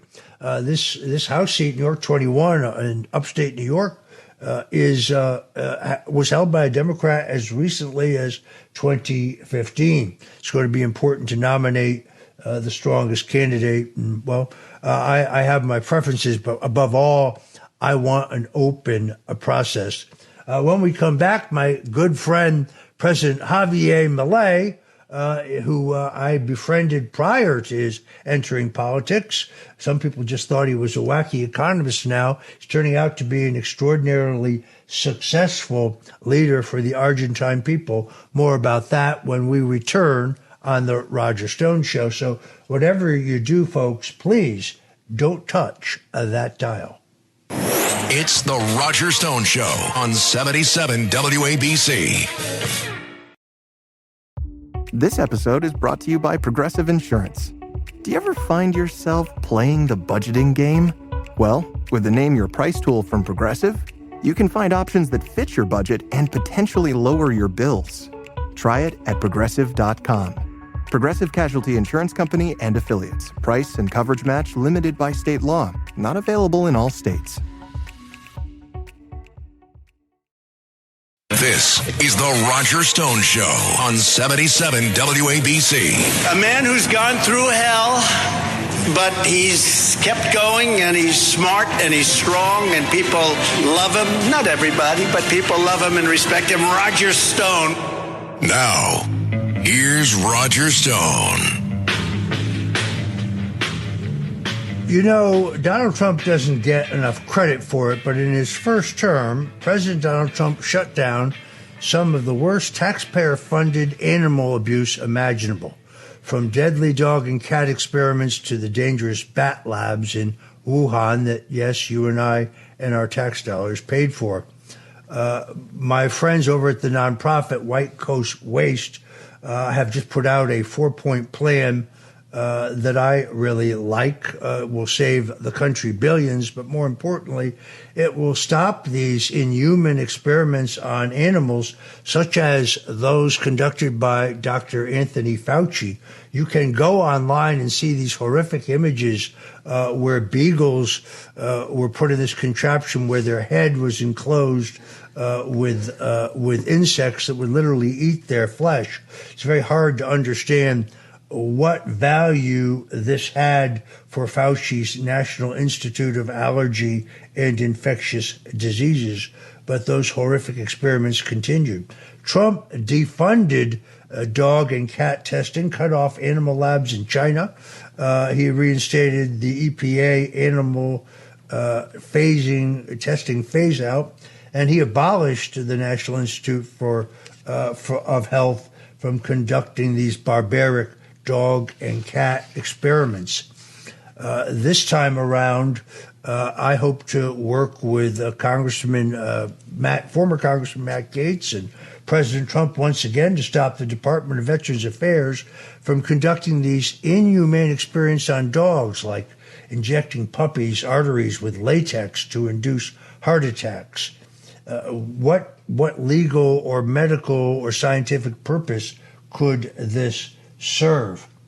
It is hard to fathom, but these tests are barbaric and they must stop.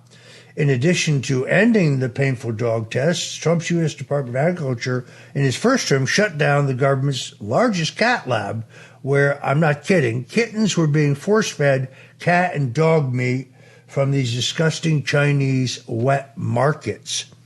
Now, unfortunately, with the return of Biden, they have documented how the National Institute of Health, the USDA, and the Pentagon are back to wasting tens of millions of dollars to torture pets in unnecessary experiments like injecting puppies with cocaine or shoving marbles up a cat's derriere. I really think Trump will move to defund this animal testing, particularly the animal testing labs in China that we unbelievably are subsidizing. As we've learned the hard way from the Wuhan lab leak, the U.S. government's animal abuse is an international problem. The president famously cut off Dr. Fauci's funding to the Wuhan lab, and now I am confident he will once again move to protect the animals. This is an important fight that I feel very, very deeply about. As I said, my wife and I intend to go to the inauguration in Washington, D.C. It is going to be a great time of hope and celebration.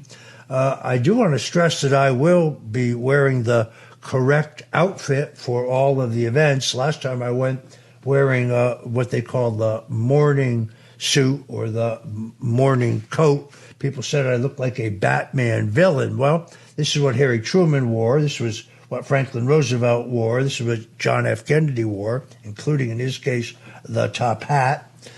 This is what Bill Clinton wore. This is what Ronald Reagan wore. This is the appropriate garb until George H.W. Bush kind of screws up the tradition by wearing a solid blue navy suit. But there are the official inaugural activities, but there's also the Hispanic ball, the Christians ball, the multicultural ball, the parade, which is a very coveted ticket. I would be lying if I did not say that I had concerns about the president taking the oath of office out on the portico in front of millions or viewing the parade. It's interesting, in 1952, a cowboy riding in the parade lassoed President Dwight Eisenhower, who kind of went along with the joke. Today, I can't see the Secret Service agreeing to that. We pray for the safety of our president, and we pray for safe passage in Washington, D.C. During this inauguration. Some have argued, as I said earlier, like General Flynn, that the president, because of concerns with security, should should do his swearing in private under maximum security. I don't see that as Trump's style. He is not going to be bullied into changing the way Americans have done this. It would be viewed, I think, in his view, it's my opinion, not his, but being successfully bullied, and nobody bullies Donald Trump. So I think that is unlikely. I saw that Argentine President Javier Milei will be in Washington for the inauguration. I look forward to seeing him there. In the days leading up to the 2023 presidential election in Argentina, all of the leading economists around the world insisted that his radical right-wing economic policies would inflict devastation and social chaos on their country. In fact, it has done just the opposite. By the time Milei unexpectedly won the presidency, Argentina, known once as the Paris of South America, was one of the wealthiest nations in the country, had a poverty rate of over 40% and the third highest inflation rate when Milei became president. They have their Peronism, which is kind of interesting. Peronism it's hard to describe because it is neither left or right, or perhaps it has left and right wings. It is named, of course, for Juan Perón, a strong man whose wife was Evita Perón, the star of a musical in which Patti LuPone played her, and the movie in which she was played by Madonna. By the way, a very underrated movie, Evita. Strongly suggest you check it out. I don't like its politics, but I thought it was very well put together. It's more like an opera in which everyone sings their part. But by the time Milei came along, the nation was bankrupted. Its central bank was bankrupt, and the peso had completely depreciated. Mortgage rates were 118% when Milei became president. Yes, he ran on a platform of saying that he wanted to blow it all up. After his unlikely victory, as was noted last week in the New York Post by the author David Haransani, it was predicted by some of the most respected economists, for example, Felix Salmon at Axios, who said that they would plunge the country into a deep recession. Political scientist Ian Bremmer warned the economic collapse of Argentina is coming imminently. 7 months later, Argentina was out of the recession that had actually begun before Javier Milei was even elected. The chainsaw-wielding economist El Loco, a wild man, followed through on his promises of shock therapy for his country. He prioritized by taming inflation by cutting runaway spending and deregulating the economy. Governments in the modern West are always bragging about spending their way out of economic tribulation. Of course, it cannot be done. If a person like Milei suggests the free market economy policy, they are forced to rely on a counter history. This is why a lot of the elites were rooting against Milei, and now he has proved them wrong. The austerity that he has imposed are in fact really just minuscule reductions in that country's trajectory of outrageous spending. Milei's plan, which entailed shutting down 13 full government agencies, are you listening, President Trump? And firing over 30,000 public workers, which was only about 10% of the federal workforce. But the woke left and those who favor big government went wild. This was an unrivaled political revolution. Argentina's federal budget has been reduced by 30% by the new president. Even if the government of the upcoming government efficiency, DOE, as we call it, headed by Elon Musk and Vivek Ramaswamy, do what they are talking about doing, they wouldn't come close to a 30% cut. In fact, their recommendation so far would be about a 30% cut of wasteful federal spending. But since May 2024, for the first time in decades, Argentina has recorded its first quarterly budget surplus. Inflation, while still high, has dropped from a debilitating 25% in 2023 to 2.4% by the end of 2024. Per capita salary, having plunged, is now slowly recovering. Javier Milei, often branded as a right-wing populist, far-rightist, an extremist, the Peronistas, the socialists, the unionists, who spent decades gutting and plundering one of the wealthiest nations in the world, were quick to throw names, but their own policies had run the country into the gutter. Javier Milei and the young people in his government that I know should be saluted not only for winning a great victory, but turning their country around. Now, coming up to join us, a firebrand former Congressman Matt Gaetz is in the house. He has a hot new show over at OAN. He is a patriot. I think his courage, his fortitude, his strength, responsible for ousting the leadership of Kevin McCarthy, who I don't think was committed to carrying out the president's agenda. So Matt Gaetz has already changed history, and I have a dozen political questions I want to ask him. So please don't go away. You're listening to The Roger Stone Show right here on 77 WABC. And Matt Gaetz is standing in the wings. By the way, if you're not in the New York, New Jersey, Connecticut area, you can always find us at WABCradio.com. You can pick that up worldwide. We're live streaming in 163 countries around the globe. So whether it's Sid Rosenberg in the morning that you love, or Larry Kudlow on Saturdays, or Curtis Sliwa throwing bombs, you can hear it all right here at 77 WABC. I suggest you get the app and download it to your phone, but absent that, you can find us at WABCradio.com. In the meantime, don't go away, because we'll be right back with former Congressman Matt Gaetz of Florida. It's the Roger Stone Show on 77 WABC. Summer's heating up, but the savings are cooling off. It's your last chance to shop Blinds.com's Memorial Day mega deals. Blinds.com invented a better way to shop for window treatments, completely online with upfront pricing, no showroom markups, no salespeople in your home. Choose from classic shutters to outdoor shades and more, all backed by our 100% satisfaction guarantee.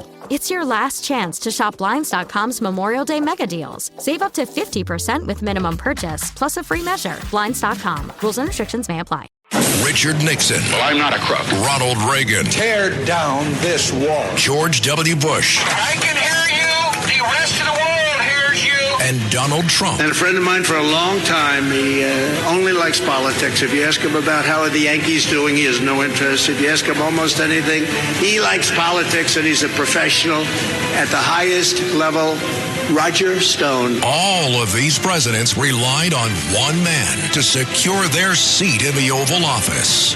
That man is Roger Stone. This is the Roger Stone Show on 77 WABC.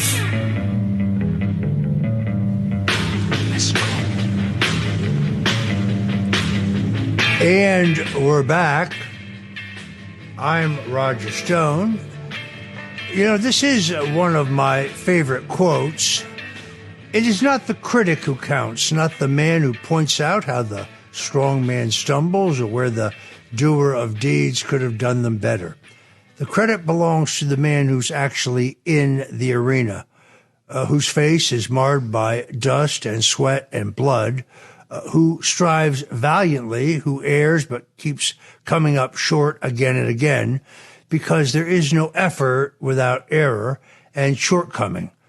But the man who does actually strive to do the deeds, who knows the great enthusiasms, the great devotions, who spends himself in a worthy cause, who at the very best, in the end, knows the triumph of high achievement, and who at the worst, if he fails, well, at least he fails while daring greatly, so that his place shall never be with those cold and timid souls who know neither victory or defeat.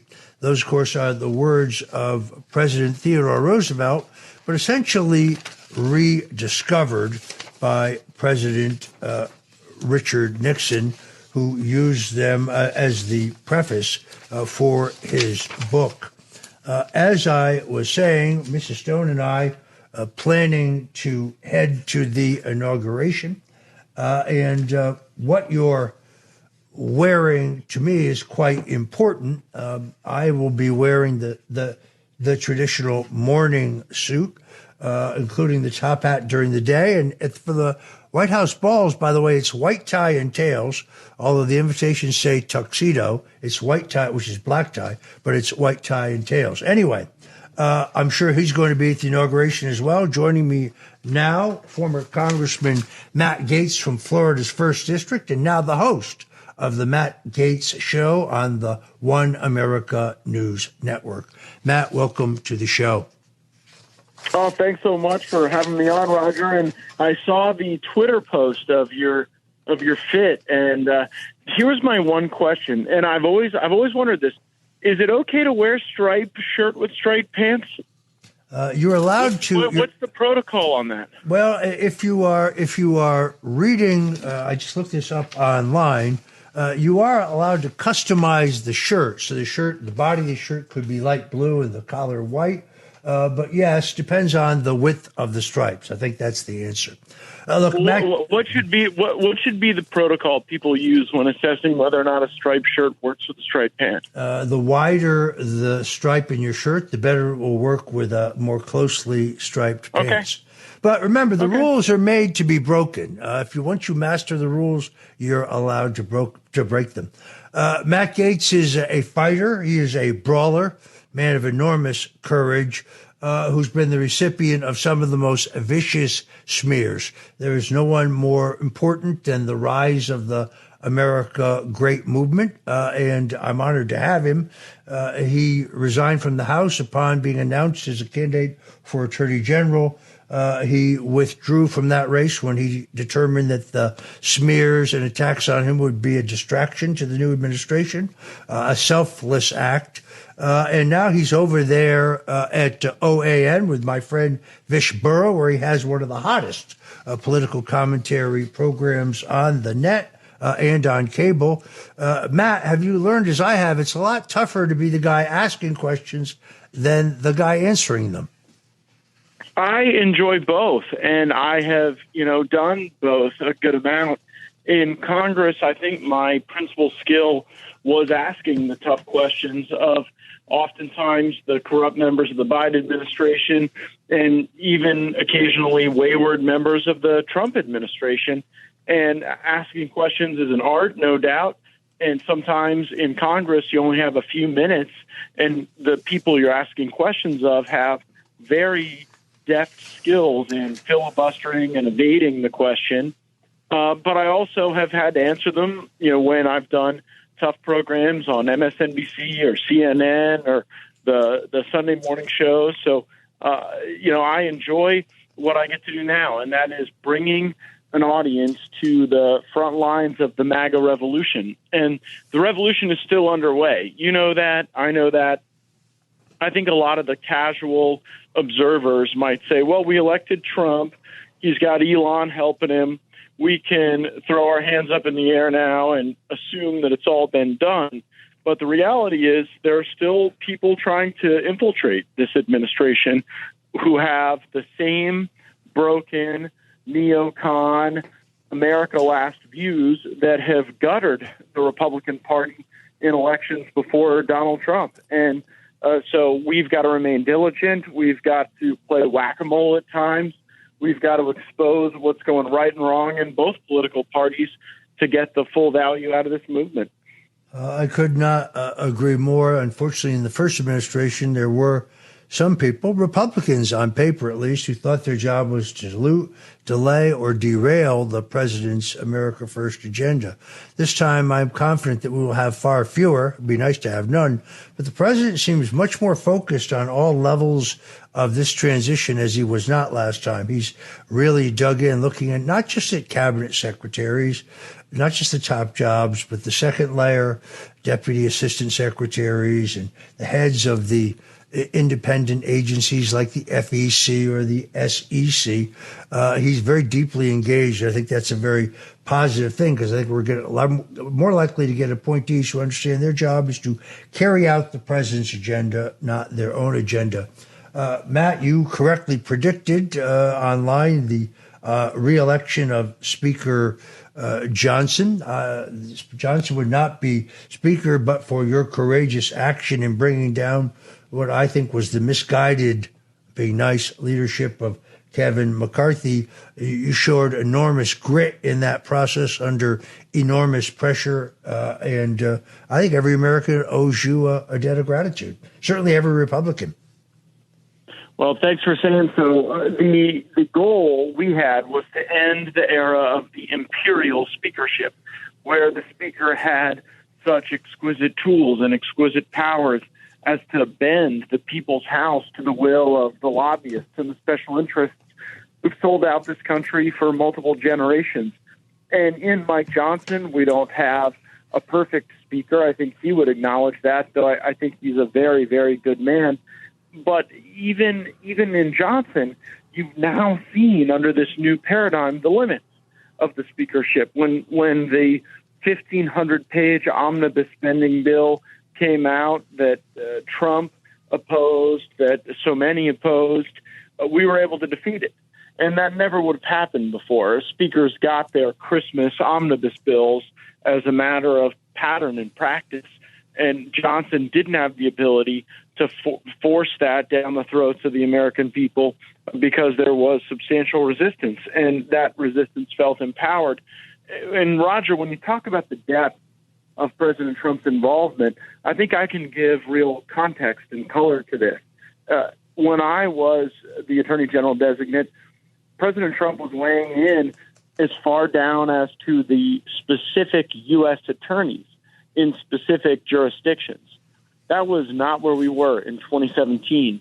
And it shows the evolution and the strength and the power and the success of where President Trump is right now, that he's saying, okay, I know, the Southern District of New York really matters. I know the Southern District of Florida really matters. I know that the D.C. U.S. attorney matters, and the Eastern District of Virginia. And so he's applying his exquisite talents to the areas that might have been delegated in the past, but now are firmly within his grip. And when you look at the other area of the deep state, great control, it's the State Department. You know that, I know that. Now President Trump is weighing in on specific ambassadors in specific posts, and I actually think that will help us on the foreign policy stage. It will help us convey to the world that the people who carry America's voice are directly tied to the goals and ambitions and agenda of our transformational president. I agree with you about Speaker Johnson. I support him because the president supports him. I think he has a very difficult job. He's got half the guys in the caucus don't want to do anything. Half the people in the caucus, don't want to do anything.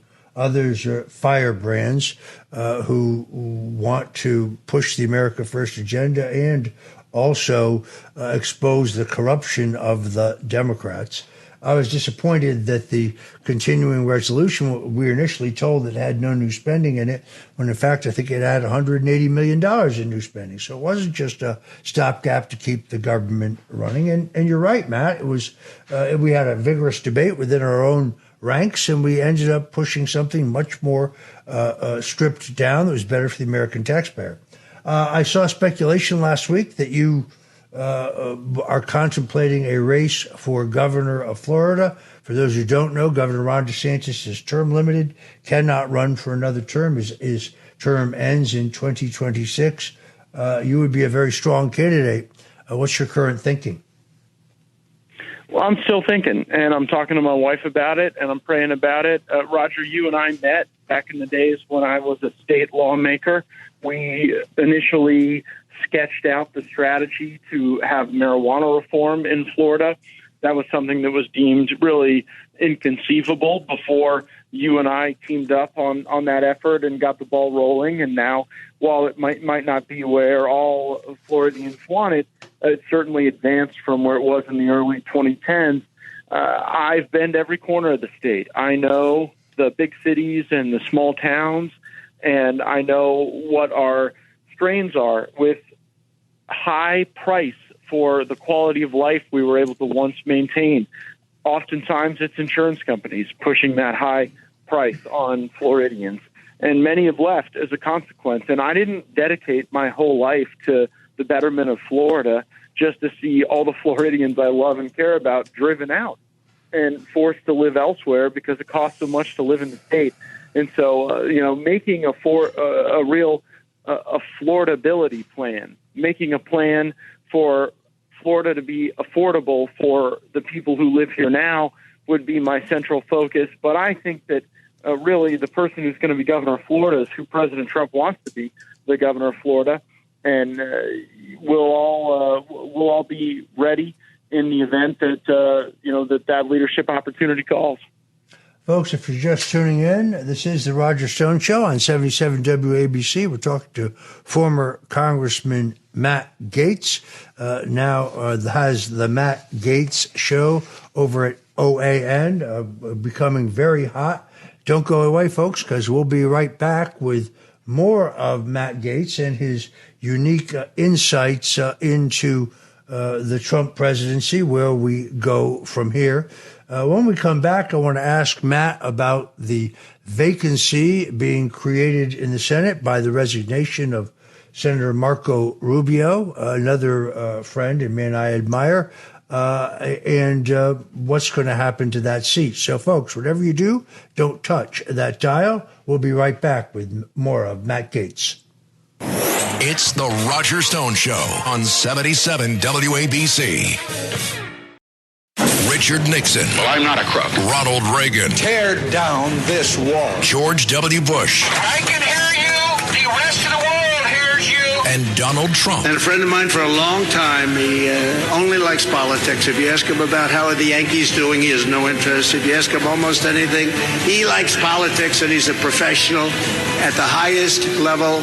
Roger Stone. All of these presidents relied on one man to secure their seat in the Oval Office.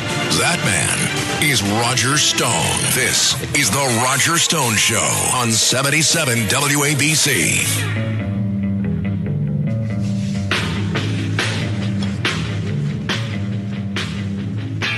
And we're back.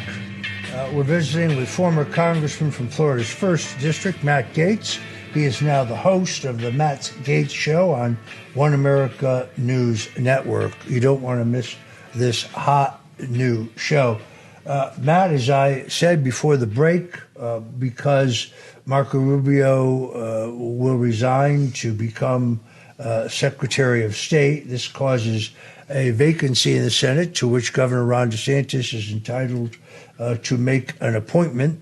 There'll be a special election in 2026 to fill that seat. I see our mutual friend Corey Mills, another man I admire, tough America First Republican who served his country with distinction, announcing that he will seek that seat in 2026. Who do you think the governor will appoint, and what are the politics of this? You and I both know Florida is a state in rapid change. It used to be a purple state where folks like Mel Martinez were viewed as the ideal Senate candidates. And now you've got a state that looks a lot more like Arkansas, with 1.2 million more Republicans registered than Democrats. And so the Republican primary becomes dispositive. My assumption is that Ron DeSantis will appoint Ashley Moody, and that's for a couple reasons. One, Ashley Moody is the most popular Floridian who endorsed Ron DeSantis for president. And you and I have covered Ron. We've agreed on Ron at times, disagreed on him at others. And Ron is a person who greatly values loyalty, and the most popular Floridian who has endorsed him would likely be someone he would want as a beachhead for any prospective 2028 presidential ambition he would have. The other reason to appoint Ashley Moody is that Ron understands that in an appointment, you can actually create multiple backfills.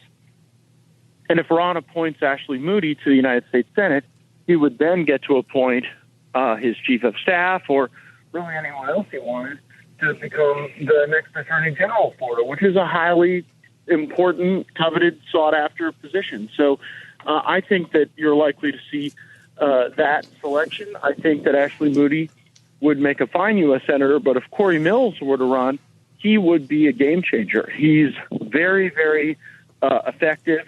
He has no fear, and that's what I admired in him as a colleague in the House. He does not get rattled by the typical tools that leadership deploys to try to get somebody to do what they want. And the problem in the United States Senate is that even when we elect smart, tough, good people, they become highly susceptible to the wills of the leadership.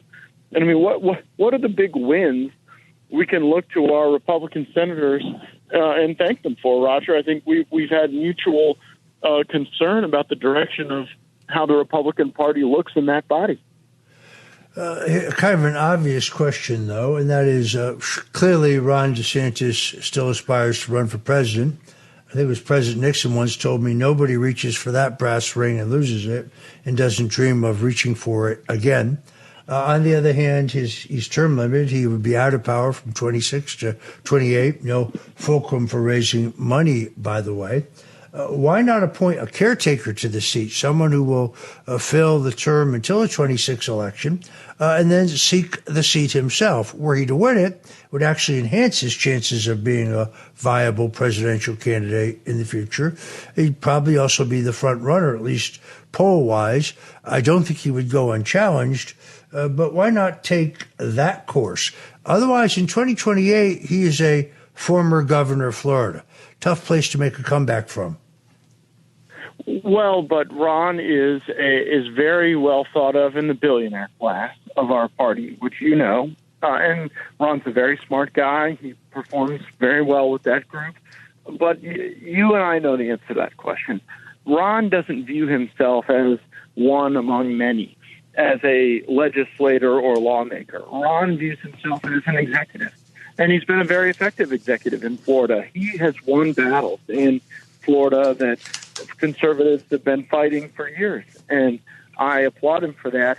I think the issue with Ron is that he lacks some of the charming, warm personality traits that we've seen reflected in the people we choose to be our presidential nominees in both parties.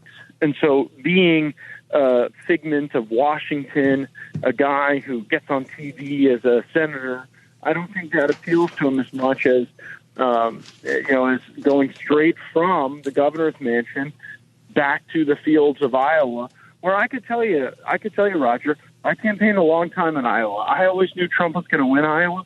But even though people thought very highly of Trump and they weren't going to abandon him, they also thought highly of Ron. He lost that race by a very large margin while maintaining a relatively high approval rating.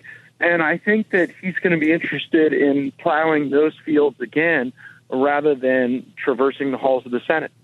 Interesting. I do think he sustains some serious damage from the fact that he owes his nomination and his election to Donald Trump. As you well know, he was running far behind, both in terms of the polls and in fundraising, until President Trump elected to endorse him, largely because he had seen Congressman DeSantis on the talk shows on Fox and heard him on the radio defending the president during the Russian collusion hoax, unaware of the fact that Ron had declined to endorse Trump after he was a nominee in 2016. But that one tweet skyrocketed Ron to a leading position in the primary, as you know, and then the president helped drag him across the finish line. At 42 years old, many people think that perhaps Ron should have waited, supported the president, campaigned aggressively for him outside the state, and kind of wait his turn. In our party, We nominated Bob Dole, who I loved, past his sell date. We nominated John McCain past his sell date. But waiting your turn in our party, as you know, is a very big thing. Yeah, Ron should have waited. I told him that. Many told him that. But Ron has believed for some time, I think, that he ought to be president. And I think he has a lot of the leadership skills that you would want in a president. But in order to be president, you have to win an election. And to win a presidential election, you have to win either the Iowa caucuses or the New Hampshire primary in the Republican Party. And to prevail in those contests, you have to show charisma and personal warmth and care for people and a desire to stay late for the last selfie and indulge an extended conversation on maybe a niche policy issue. And those aren't skills that Ron DeSantis possesses. And I don't think they'll be skills he possesses in 2028. But, we started down this rabbit hole on the question of who would be a Senate appointment from Ron DeSantis, a decision entirely within his control. And I think that the organizing principle on that decision will be who will function as the best beachhead for Ron in his own mind for a 2028 contest. I don't think that he's likely to be the nominee in 2028. My suspicion is that Donald Trump will have a transformational, effective presidency, and that people will be eager to see what J.D. Vance can do thereafter. But that's not how Ron sees it. You can see from the recent gathering at Mar-a-Lago where he was quite eager to use the microphone and lambaste reporters that he wants to be the head of this party after Donald Trump. I completely agree with your analysis that he sees things differently than perhaps the rest of us. You have certainly visited the president at Mar-a-Lago, his palatial estate now turned into a private club built in the 1920s by Meriwether Post, donated to the federal government, long boarded up, locked up, 15 years. President Richard Nixon and his best friend, Bibi Rebozo, flew there to examine it and see if it were possible for use as a Southern White House. But Nixon declined, believing it being too grandiose, too magnificent, not in keeping with his everyman kind of working class style. President Trump has restored it. It is truly magnificent. But Matt, the scene there, we have about 3 minutes to go, so this is tough to do. But it's an incredible experience visiting the president for dinner, sitting out on the patio. Tell our listeners just quickly what it's like. Well, it means something very magical to me.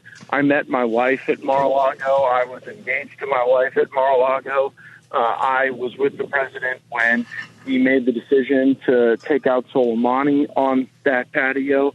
And right now, it's the center of the universe. You've got world leaders, you've got titans of technology and innovation and industry all coming there to kiss the ring.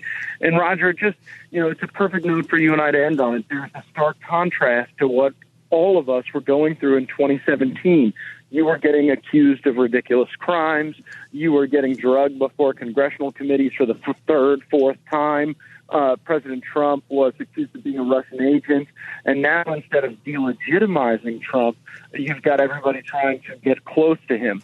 That presents opportunity. It also presents risk. We should be prepared to analyze both and act accordingly. I could not agree more. Thank you, former Congressman Matt Gaetz. Be sure to watch his show over there at the One America News Network. Matt, thanks so much for joining us today. Thanks for having me, Roger. Take care. All right, folks, that's it for us today, but you don't want to go anywhere because my good friend Joe Piscopo is coming right along. This guy has a set of pipes himself, but he's going to be playing a lot from the chairman of the board, old Blue Eyes himself. So stand by for Sundays with Sinatra coming up next here at 77 WABC, the crown jewel of AM radio.